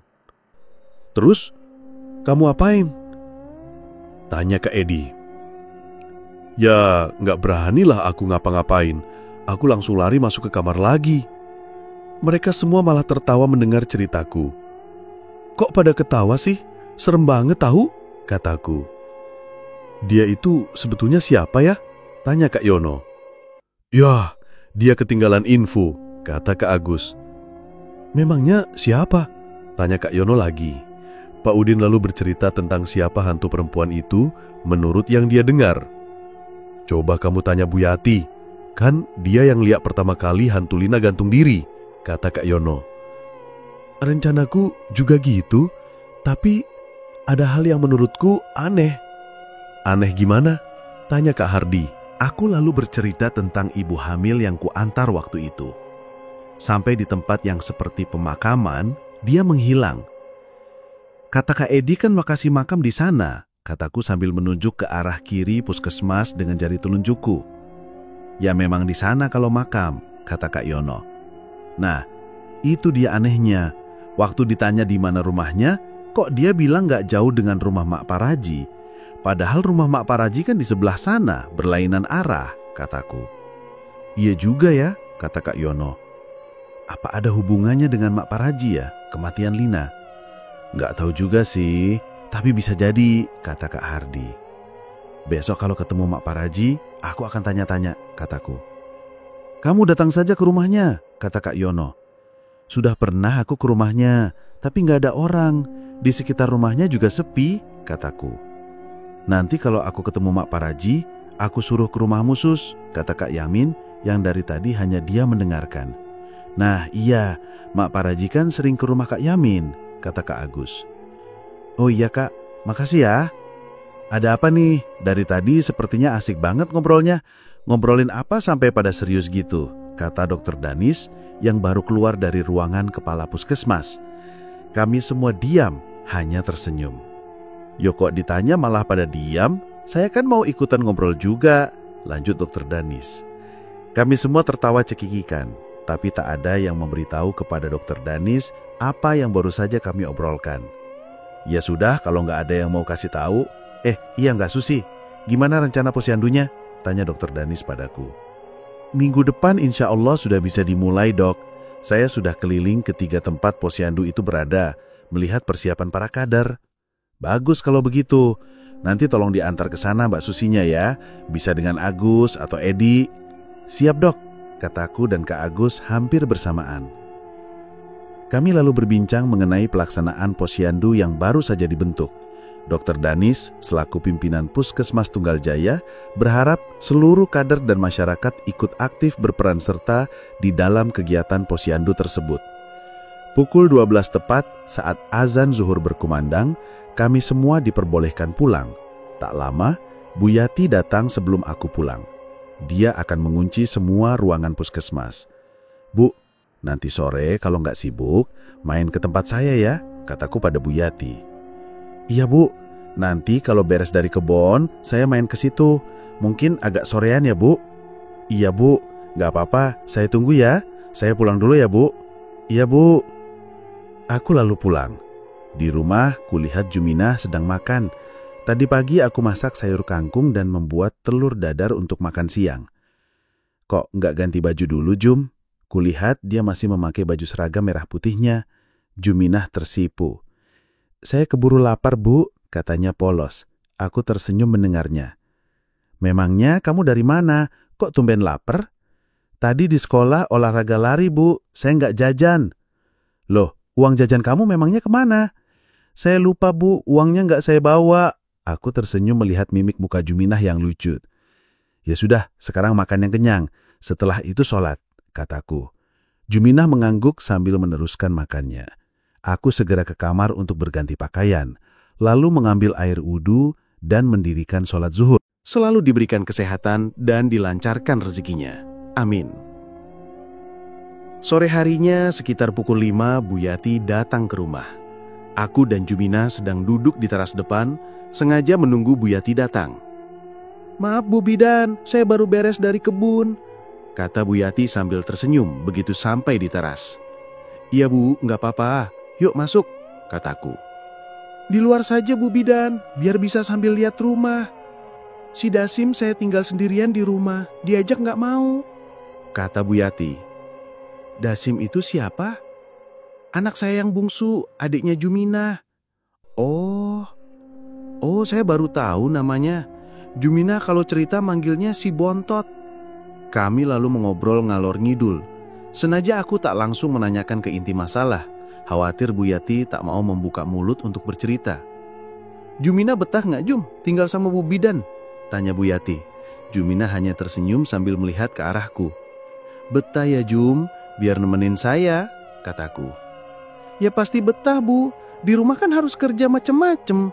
Nyuci piring, masak, nyuci baju, nyapu, beres-beres rumah, ke kebun bantuin saya.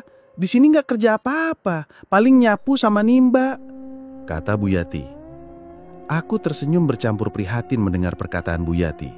Kasihan Jumina.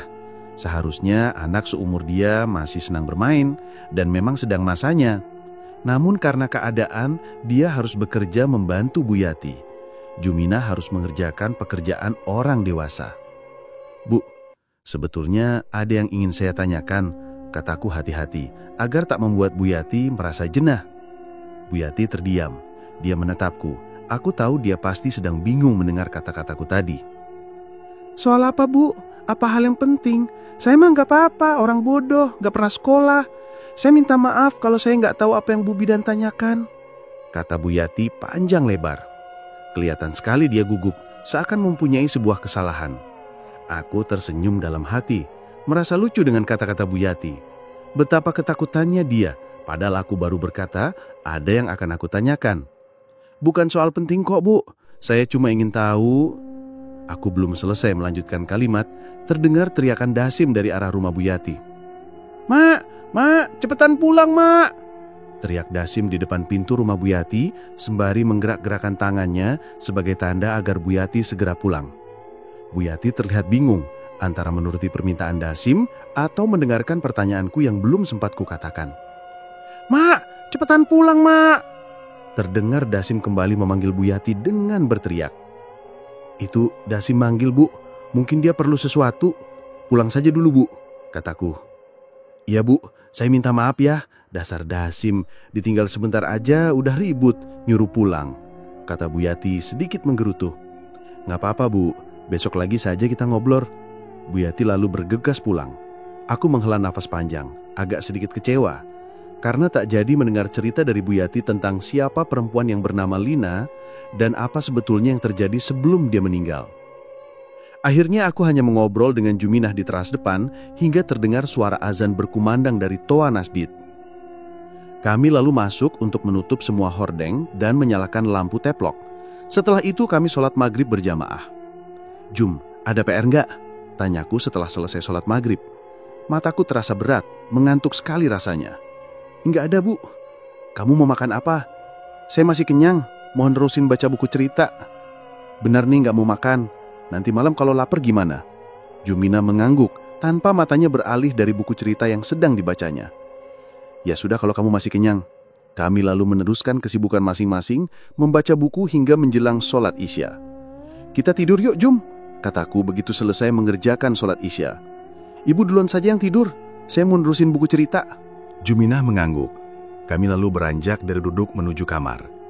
Aku langsung merebahkan badan di atas kasur.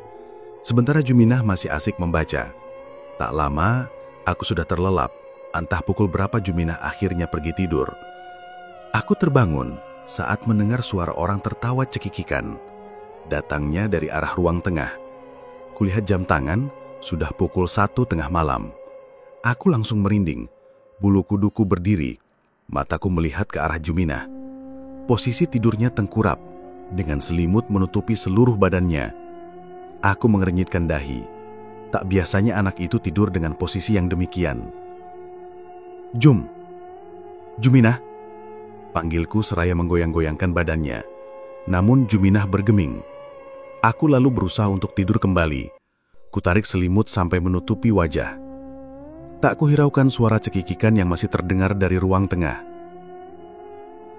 Jum, tadi malam kamu kenapa? Saya lihat kamu pakai selimut sampai ke muka. Nggak seperti biasanya. Tanyaku pada Juminah keesokan harinya saat kami sedang sarapan. Saya lihat hantu, Bu. Jawab Juminah. Di mana? Di situ. Jawab Juminah seraya menunjuk sudut sebelah kanan ruang tengah. Kamu ngapain malam-malam ke sini? Saya mau ke kamar mandi kebelet pipis. Terus, kamu lihatnya waktu sudah pipis apa belum? Waktu sudah pipis, pas keluar dari kamar mandi, ada suara orang ketawa di sini. Saya lihat saja, ada hantu di situ. Aku terkekeh mendengar cerita Juminah. Bukannya langsung lari masuk kamar, Jum, malah dilihat ke sini. Kamu kok nggak bangunin saya, Jum? Bu Bidan tidurnya nyenyak banget. Saya nggak berani bangunin. Pukul 7:15 Juminah berangkat ke sekolah. Aku segera pergi mandi, berpakaian rapi, dan bergegas berangkat ke puskesmas. Sus, gimana hasil wawancaranya dengan Bu Yati? Tanya Kak Edi begitu aku masuk ke puskesmas. Ih, baru juga datang, belum duduk, sudah ditanya masalah itu, kataku. Kak Edi dan Kak Agus tertawa. Aku lalu duduk di sebelah mereka. Kak, tiap hari gini terus apa? Nggak ada pasien. Masa kerjanya tiap hari cuma ngobrol? Kataku. Enak kan? Kata Kak Agus terkekeh. Enak apanya? Yang ada sih bosen. Nanti kalau posyandunya sudah mulai aktif mungkin akan ramai. Seperti di pus tuh kan gitu. Orang yang belum tahu jadi tahu. Kata Kak Edi. Aku manggut-manggut. Semoga saja. Jadi gimana kemarin? Tanya Kak Edi. Gimana apanya? Aku balik bertanya. Cerita dari Bu Yati, kayaknya kemarin sore Bu Yati main. Belum ada hasil, baru juga aku mau tanyakan, si Dasim teriak manggil-manggil. Gak enak lah, aku suruh Bu Yati pulang saja dulu nyamperin Dasim. Padahal kami sudah nunggu ingin dengar ceritanya hari ini.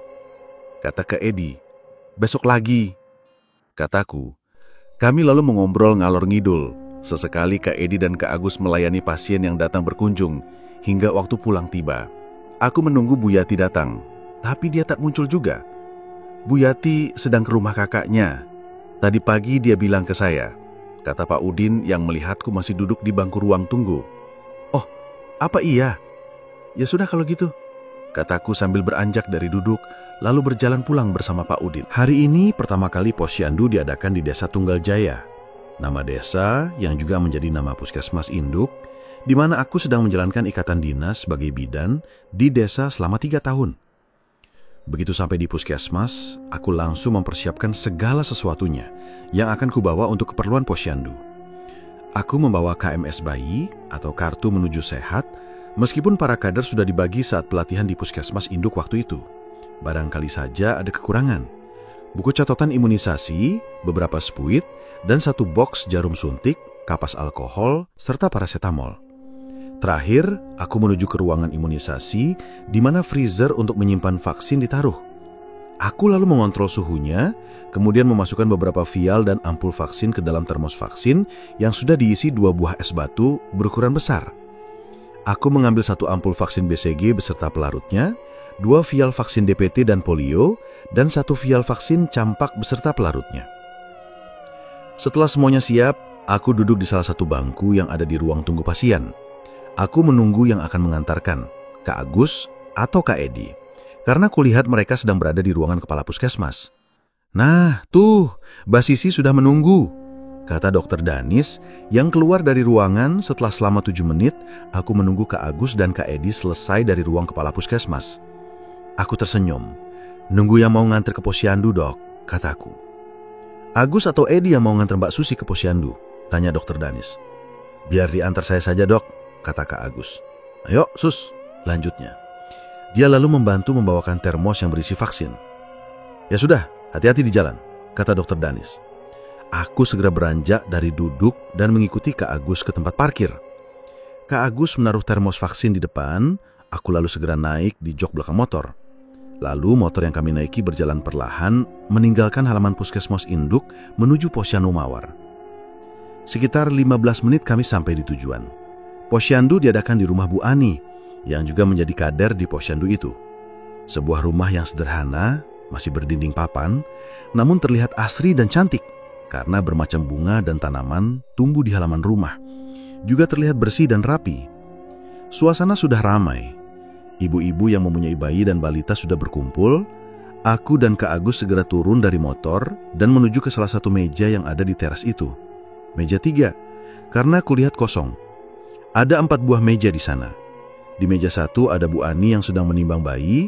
Di meja 2 ada Bu Bina yang sedang mencatat KMS. Meja 3 kosong, dan meja 4 ada seorang ibu yang sedang membagikan bubur kacang hijau sebagai makanan tambahan. Lalu kami menyalami ketiga ibu itu. "Sudah dari tadi ya, Bu?" tanyaku pada Bu Ani. "Iya, Bu." Aku lalu mengambil KMS yang sudah diisi, kemudian memanggil satu demi satu nama bayi yang akan mendapatkan imunisasi. Hampir jam 11 siang, posyandu baru selesai. Jumlah kunjungan ada 55 bayi dan balita. 20 bayi yang mendapatkan imunisasi, dan selebihnya hanya ditimbang dan mendapatkan makanan tambahan. "Banyak juga ya, Bu, bayi dan balita di sini," kataku, setelah semua pengunjung posyandu selesai dilayani. "Iya, Bu Bidan, itu tadi belum semuanya datang. Ada ibunya yang masih di kebun, ada juga yang sedang tidak di rumah." "Oh gitu. Berarti bulan depan lebih banyak dari tadi ya kalau mereka datang semua?" "Bulan depan nanti kami usahakan agar datang semua, Bu," kata Bu Bina. Kami lalu berbincang sebentar mengenai posyandu. Sebelum pulang, Kak Agus menyarankan untuk membuat papan nama posyandu, agar masyarakat sekitar tahu kalau di Desa Tunggal Jaya sudah ada posyandu. Setelah tak ada lagi yang perlu dibicarakan, kami pun pamit pulang. "Kak, kita ke rumah Mak Paraji ya. Tadi aku nggak lihat dia datang di posyandu," kataku pada Kak Agus. "Mau ngapain? Mau nanya soal perempuan yang bunuh diri itu?" "Iya, siapa tahu dia ada di rumah. Kan bisa langsung dengar ceritanya, nggak penasaran lagi." Kak Agus menganggukkan kepala, dan motor yang kami naiki pun melaju ke arah rumah Mak Paraji. Sesampainya di rumah Mak Paraji, kami mengetuk pintu dan mengucapkan salam berulang kali. Namun tak ada jawaban. "Nggak ada orang, Kak. Kita pulang saja yuk," kataku. Kak Agus tak menjawab. Dia berjalan mengelilingi rumah Mak Paraji. Aku mengikutinya.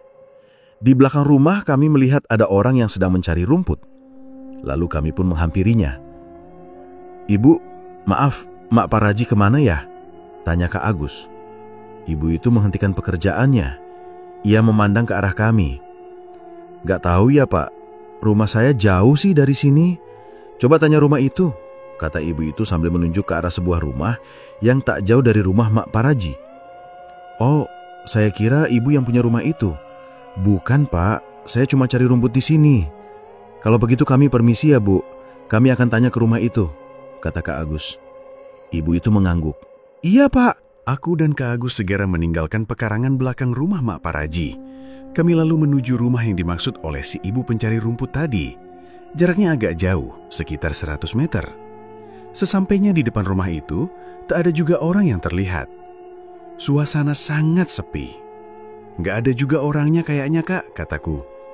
"Iya, sepi banget. Kita pulang saja yuk. Besok lagi kita ke sini," kata Kak Agus. Aku mengangguk. Kami lalu kembali ke rumah Mak Paraji untuk mengambil motor.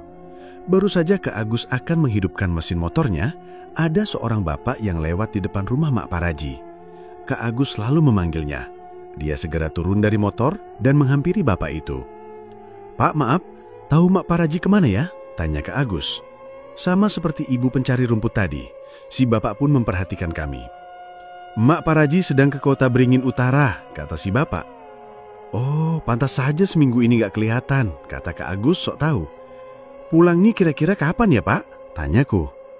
"Wah, kurang tahu juga saya. Soalnya dia di kota sedang ngurus anaknya." Aku dan Kak Agus saling berpandangan, tak tahu dengan perkataan bapak itu. Baru saja aku akan bertanya lebih lanjut, si bapak sudah berlalu.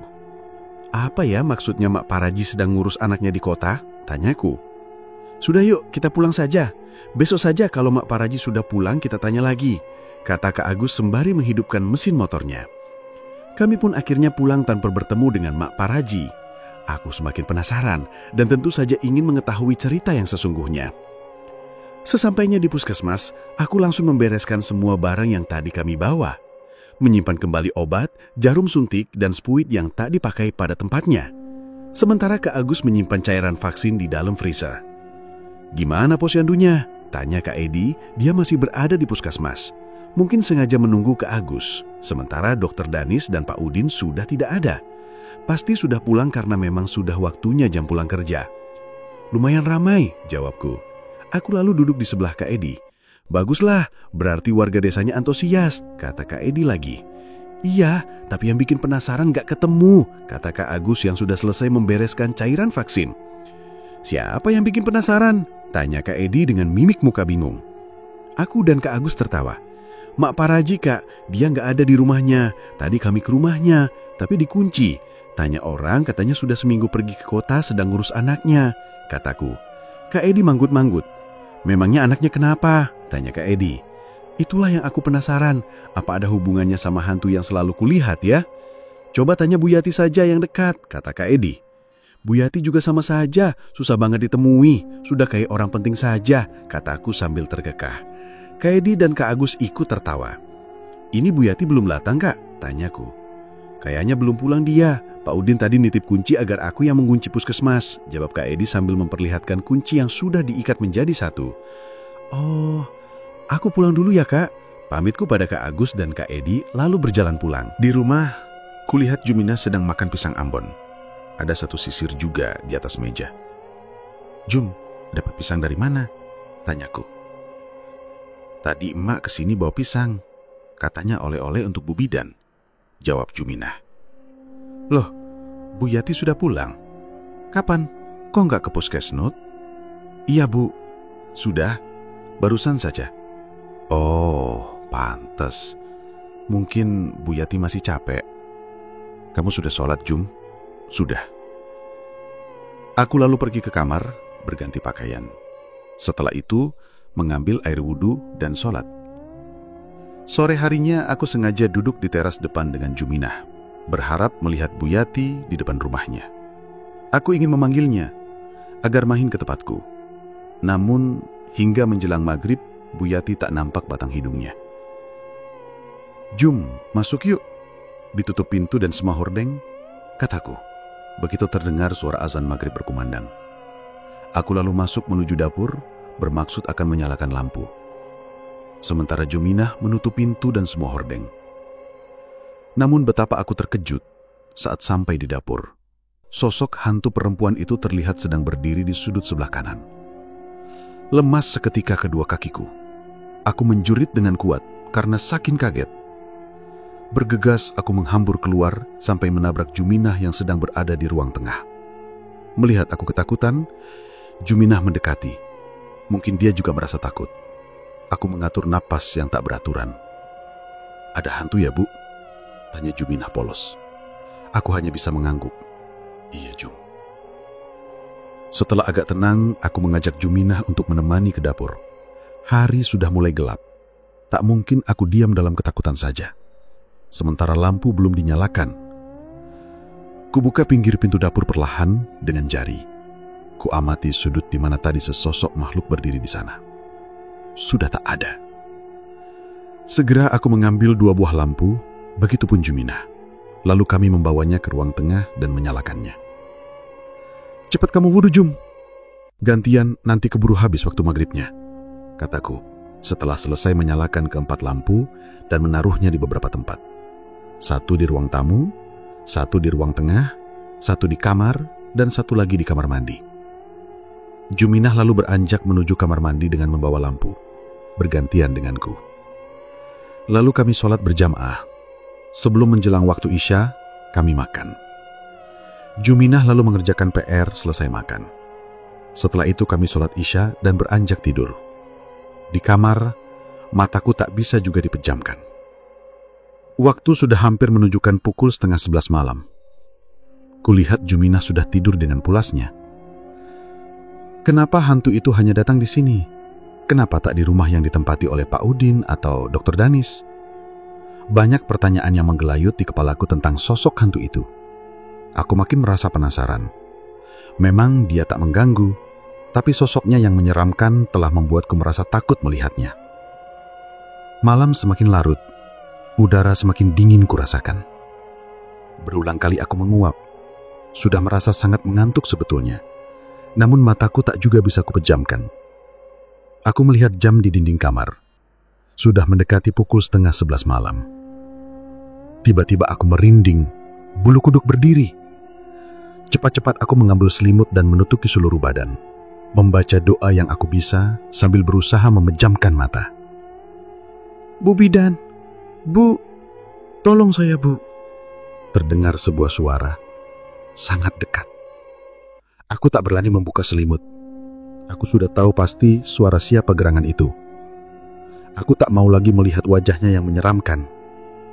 Bu Bidan, Bu, tolong saya Bu. Suara itu belum juga berhenti. Terdengar sangat memelikan. Terjadi perang batin di dalam hatiku, antara takut dan merasa kasihan. Entah pukul berapa akhirnya aku tertidur, dan suara itu tak terdengar lagi olehku. Bu, kok Mak Paraji nggak pernah datang ke posyandu ya? Tanyaku pada ibu-ibu kader saat posyandu telah selesai. Aku dan Kak Edi sedang berada di posyandu Murati. 2 bulan posyandu diadakan di Desa Tunggal Jaya. Dengan jumlah posyandu 3 buah, berarti sudah 6 kali kunjungan. Tapi tak pernah sekalipun aku melihat Mak Paraji datang di salah satu posyandu itu. Awalnya aku tak memperhatikan, karena jumlah kunjungan yang membludak di setiap posyandu. Namun, setelah 6 kali kunjungan, aku merasa penasaran juga. Padahal sebelumnya aku sudah pernah bilang padanya agar hadir di setiap kegiatan posyandu. Ibu-ibu kader saling berpandangan, lalu mereka saling sikut. Aku jadi curiga dan makin merasa penasaran. Pasti ada yang mereka sembunyikan. Ada apa, Bu? Kok saling sikut gitu? Memangnya kenapa dengan Mak Paraji? Apa yang sudah terjadi sama dia? Tanyaku. Bu Bidan apa belum pernah dengar soal Mak Paraji? Tanya Bu Endang. Aku mengernyitkan dahi. Belum, Bu. Memangnya ada soal apa dengan Mak Paraji? Bu Endang dan Bu Vivi saling berpandangan. Maaf kalau gitu Bu, saya nggak berani cerita, kata Bu Endang. Tentu saja membuatku merasa bingung. Loh, kok gitu? Memangnya kenapa Bu Endang nggak berani cerita? Bukannya kalau saya belum pernah dengar kan harusnya diberitahu, kataku. Bu Endang diam saja. Dia tak berani memandangku. Aku berusaha membujuknya agar mau menceritakan apa yang dia ketahui tentang Mak Paraji. Tapi tak berhasil. Dia tetap bergeming. Kami sudah pernah beberapa kali ke rumah Mak Paraji, Bu. Ingin bertanya tentang banyak hal, tapi nggak pernah ketemu. Kalau ibu-ibu ada yang tahu soal Mak Paraji kan mungkin lebih baik cerita ke kami. Biar kami tahu ada apa sebetulnya. Jadi kami nggak bolak-balik datang ke rumah Mak Paraji, kata Kak Edi. Pasti dia juga merasa penasaran seperti aku.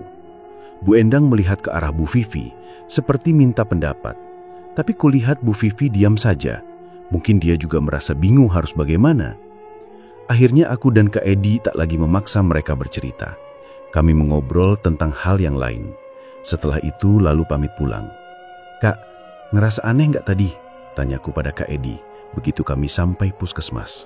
Aneh apanya? Tanya Kak Agus yang sedang duduk menunggu Kak Edi pulang posyandu. Mereka akan pergi memancing katanya. Itu tadi Bu Endang, Kadar, sama Bu Vivi. Aku tanya kok nggak pernah lihat Mak Paraji selama posyandu. Bu Endang tanya apa aku belum pernah dengar soal Mak Paraji. Ya aku jawab belum. Kan memang beberapa kali kita ke rumahnya nggak pernah ketemu. Bu Endang malah nggak mau cerita karena aku belum dengar beritanya. Aneh kan? Kalau udah denger mah ngapain juga aku tanya mereka. Kak Edi juga lalu ikut bercerita soal kami selama di posyandu tadi. Iya juga sih, aneh, kata Kak Agus setelah mendengar cerita kami berdua. Bu Yati juga kok aku nggak pernah ketemu ya? Apa dia nggak pernah nutup pintu puskes lagi apa? Tanyaku. Kamu tinggal ke rumahnya saja, Sus. Apa susahnya? Kata Kak Agus. Nggak usah disuruh kalau itu sih, Kak. Aku tiap kali ke sana, Bu Yati belum pulang dari kebun. Masa mau malam-malam aku datang ke sana? Kak Edi dan Kak Agus terkekeh mendengar nada bicaraku yang agak sewot. Udah aku pulang dulu. Belum sholat sama sudah lapar nih, kataku sembari berjalan pulang meninggalkan Kak Edi dan Kak Agus yang masih berada di puskesmas. Sedangkan Pak Udin dan Dr. Danis sudah pulang terlebih dahulu karena memang jam kerja sudah selesai. Jung, coba kamu lihat di rumahmu Bu Yati ada nggak? Kalau ada suruh ke sini ya, saya ingin ketemu. Bilang kalau ada yang mau saya tanyakan, kataku pada Juminah pada sore harinya. Dia sedang membaca buku di teras depan. "Iya, Bu," kata Juminah. Dia lalu memakai sandal dan bergegas pulang ke rumahnya. Aku melihat dari teras sampai dia tak terlihat oleh mataku. 5 menit berlalu. Juminah belum juga muncul. Aku mencoba melihat ke arah rumahnya. Tak terlihat siapapun. Aku lalu naik ke atas kursi, tapi tetap tak melihat siapapun di rumah Bu Yati. Kemana Juminah? Apa Bu Yati ada di rumah ya? Jadi sedang mengobrol dengan Juminah. Begitu pikirku. Karena memang selama ikut denganku, Juminah tak pernah pulang ke rumahnya. Bu Yati pun jarang datang menengok Juminah. Dia terlalu sibuk dengan pekerjaannya. Aku melihat jam dinding, sudah hampir 10 menit berlalu. Juminah berada di rumahnya, tapi belum ada tanda-tanda kemunculannya. Sedang apa sebetulnya Juminah di sana? Apa Bu Yati masih menahan kepulangannya karena masih merasa kangen? Entahlah. Aku tiba-tiba merasa khawatir. Takut terjadi apa-apa dengan Juminah. Baru saja aku akan menyusul Juminah ke rumahnya, nampak olehku Juminah keluar dari rumahnya. Terlihat dia setengah berlari pulang ke rumah puskesmas yang kutempati. Aku bernapas lega. Tapi dia sendiri. Tak ada Bu Yati bersamanya. Dengan napas yang masih terengah-engah, Juminah melepas sandalnya, lalu dia duduk di teras depan. Aku membiarkannya agar agak tenang. Aku lalu mengambil segelas air bening dan memberikan padanya. Juminah langsung meminumnya sampai tak bersisa. "Bu Yati ada nggak, Jum?" tanyaku. Setelah kulihat Juminah agak tenang, tak lagi terengah-engah. Dia menggeleng. "Nggak ada, Bu." "Loh, nggak ada kok, kamu lama banget tadi di rumah. Kamu ngapain memangnya, Jum?" Juminah memandangku sekilas, lalu matanya menatap ke arah depan. "Saya beberes dulu, Bu. Kasihan, Mak. Pasti nggak sempat nyapu tadi," jawab Juminah sambil menunduk. Mungkin dia merasa takut aku akan memarahinya. Aku tersenyum. "Anak yang baik," kataku dalam hati. "Dia sangat sayang pada ibunya." "Oh, dikira ngapain? Saya khawatir, makanya tadi mau saya susul." Kamu sudah nongol dulu," kataku. Hingga menjelang maghrib, aku dan Juminah duduk di teras depan berharap akan melihat Bu Yati. Tapi ternyata sampai azan maghrib berkumandang, Bu Yati tak nampak batang hidungnya. "Masuk yuk, Jum," ajakku pada Juminah. Aku tak berani masuk sendiri ke dalam, masih teringat kejadian kemarin sore, di mana sosok hantu perempuan itu ada di sudut dapur. Aku melihatnya saat akan mengambil lampu tempel yang akan dinyalakan. Saat lampu menyala, aku hampir melompat karena kaget. Sosok hantu perempuan itu ada di sudut ruang tengah. Bergegas aku menuju kamar mandi, mengambil air wudhu, dan menarik tangan Juminah untuk masuk ke kamar dan mengunci pintunya. "Jum, kita ke rumahmu yuk, mumpung masih pagi. Bu Yati pasti belum berangkat ke kebun," ajakku pada Juminah. Aku sengaja dan sudah merencanakan hari Minggu akan datang ke rumah Bu Yati sebelum dia berangkat ke kebun. Aku mau menanyakan soal sosok hantu perempuan itu. Aku benar-benar penasaran dibuatnya. Tanpa banyak bertanya, Juminah mengikutiku dari belakang menuju rumahnya. "Assalamualaikum." Aku mengucapkan salam sembari mengetuk pintu rumah Bu Yati. "Waalaikumsalam." Terdengar suara Bu Yati menyahut salamku dari dalam. Tak lama, pintu terbuka. Bu Yati nampak terkejut saat melihat aku yang datang. Bu Bidan, tumben amat. Ada apa, Bu?" tanya Bu Yati. Dia terlihat gugup. Aku tersenyum. "Nggak ada apa-apa kok, Bu. Ingin main saja. Soalnya sudah lama sekali saya nggak ketemu Bu Yati." "Oh, mari Bu, silakan masuk. Bikin minum, Jum," kata Bu Yati. Nggak usah bikin minum, Bu. Saya cuma sebentar saja kok. Cuma ingin tanya sesuatu," kataku, sembari duduk di kursi yang ada di ruangan itu. "Tanya apa, Bu?" tanya Bu Yati, masih dengan wajah yang bingung. Ibu mau ke kebun jam berapa?" tanyaku. Aku tak enak juga jika membuat Bu Yati terlambat pergi ke kebun karena kedatanganku. Kebetulan hari ini Saya nggak ke kebun, Bu. Mau istirahat dulu. Capek. Jawab Bu Yati. Membuat aku merasa lega tentu saja. Wah, kebetulan kalau gitu. Saya bisa dengar cerita Bu Yati dan tanya-tanya. Bu Yati tersenyum. Memangnya Bu Bidan mau tanya soal apa? Tanya Bu Yati. Aku menarik napas panjang. Soal hantu yang beberapa kali saya lihat di perumahan Puskes, Bu, kataku. Bu Bidan juga didatangi? Tanya Bu Yati. Aku mengangguk. Iya, Bu, bahkan sudah beberapa kali. Aku lalu menceritakan sosok hantu perempuan itu yang berulang kali datang.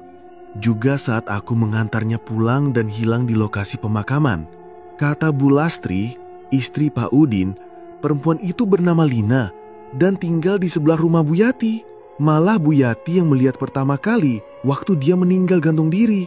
Saya ingin dengar langsung cerita dari Bu Yati yang sebenarnya seperti apa, kataku.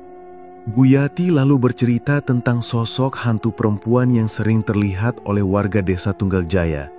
Dia bernama Lina, anak tunggal dari pasangan suami istri yang tinggal di rumah depan puskesmas.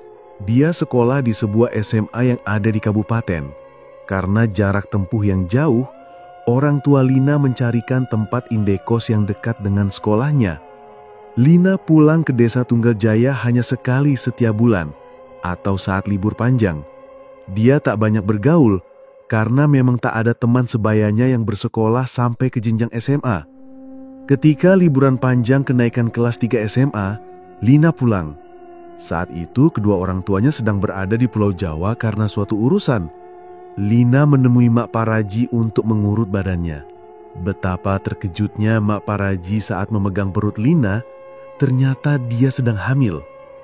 Ketika ditanya oleh Mak Paraji, Lina menakuinya dan meminta agar Mak Paraji menggugurkan kandungannya.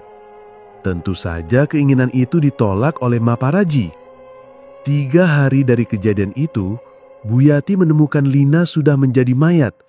Dia meninggal dengan cara gantung diri di dapur rumahnya.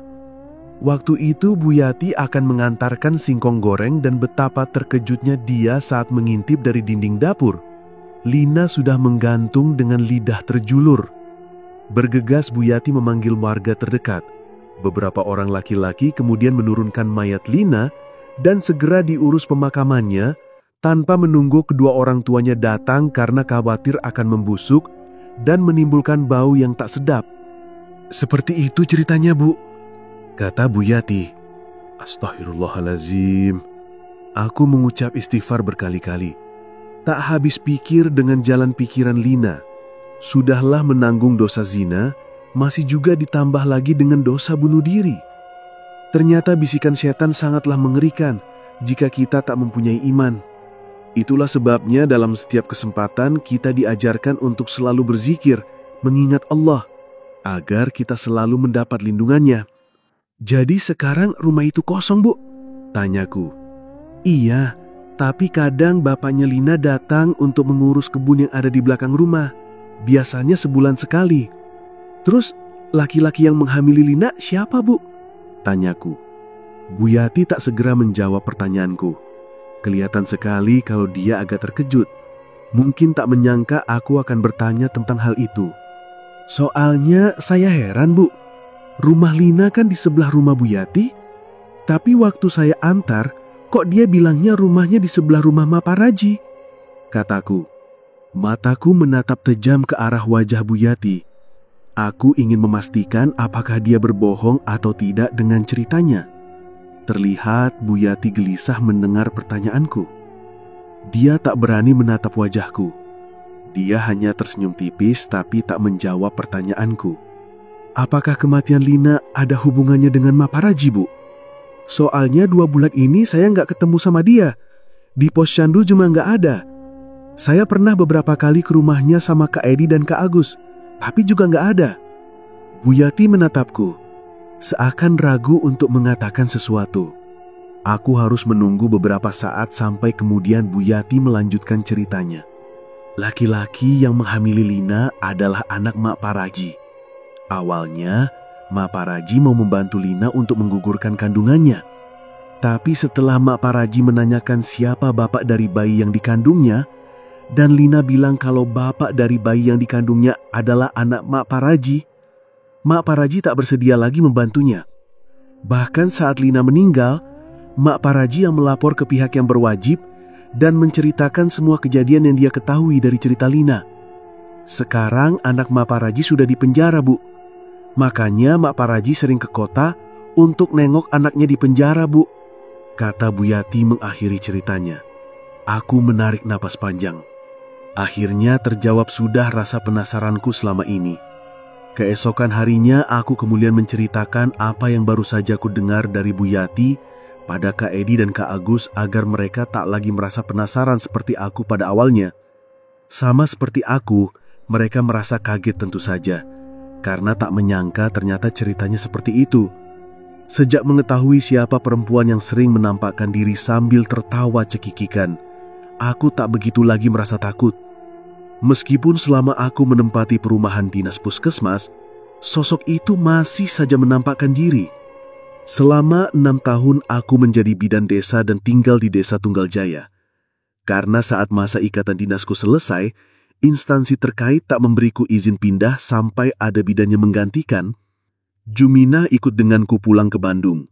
Seperti yang pernah aku janjikan, aku menyekolahkannya di SPG, Sekolah Pendidikan Guru, meskipun sudah sangat terlambat. Setelah lulus, Juminah kembali ke Desa Tunggaljaya dan mengabdikan diri menjadi guru di sana hingga akhirnya diangkat menjadi seorang PNS.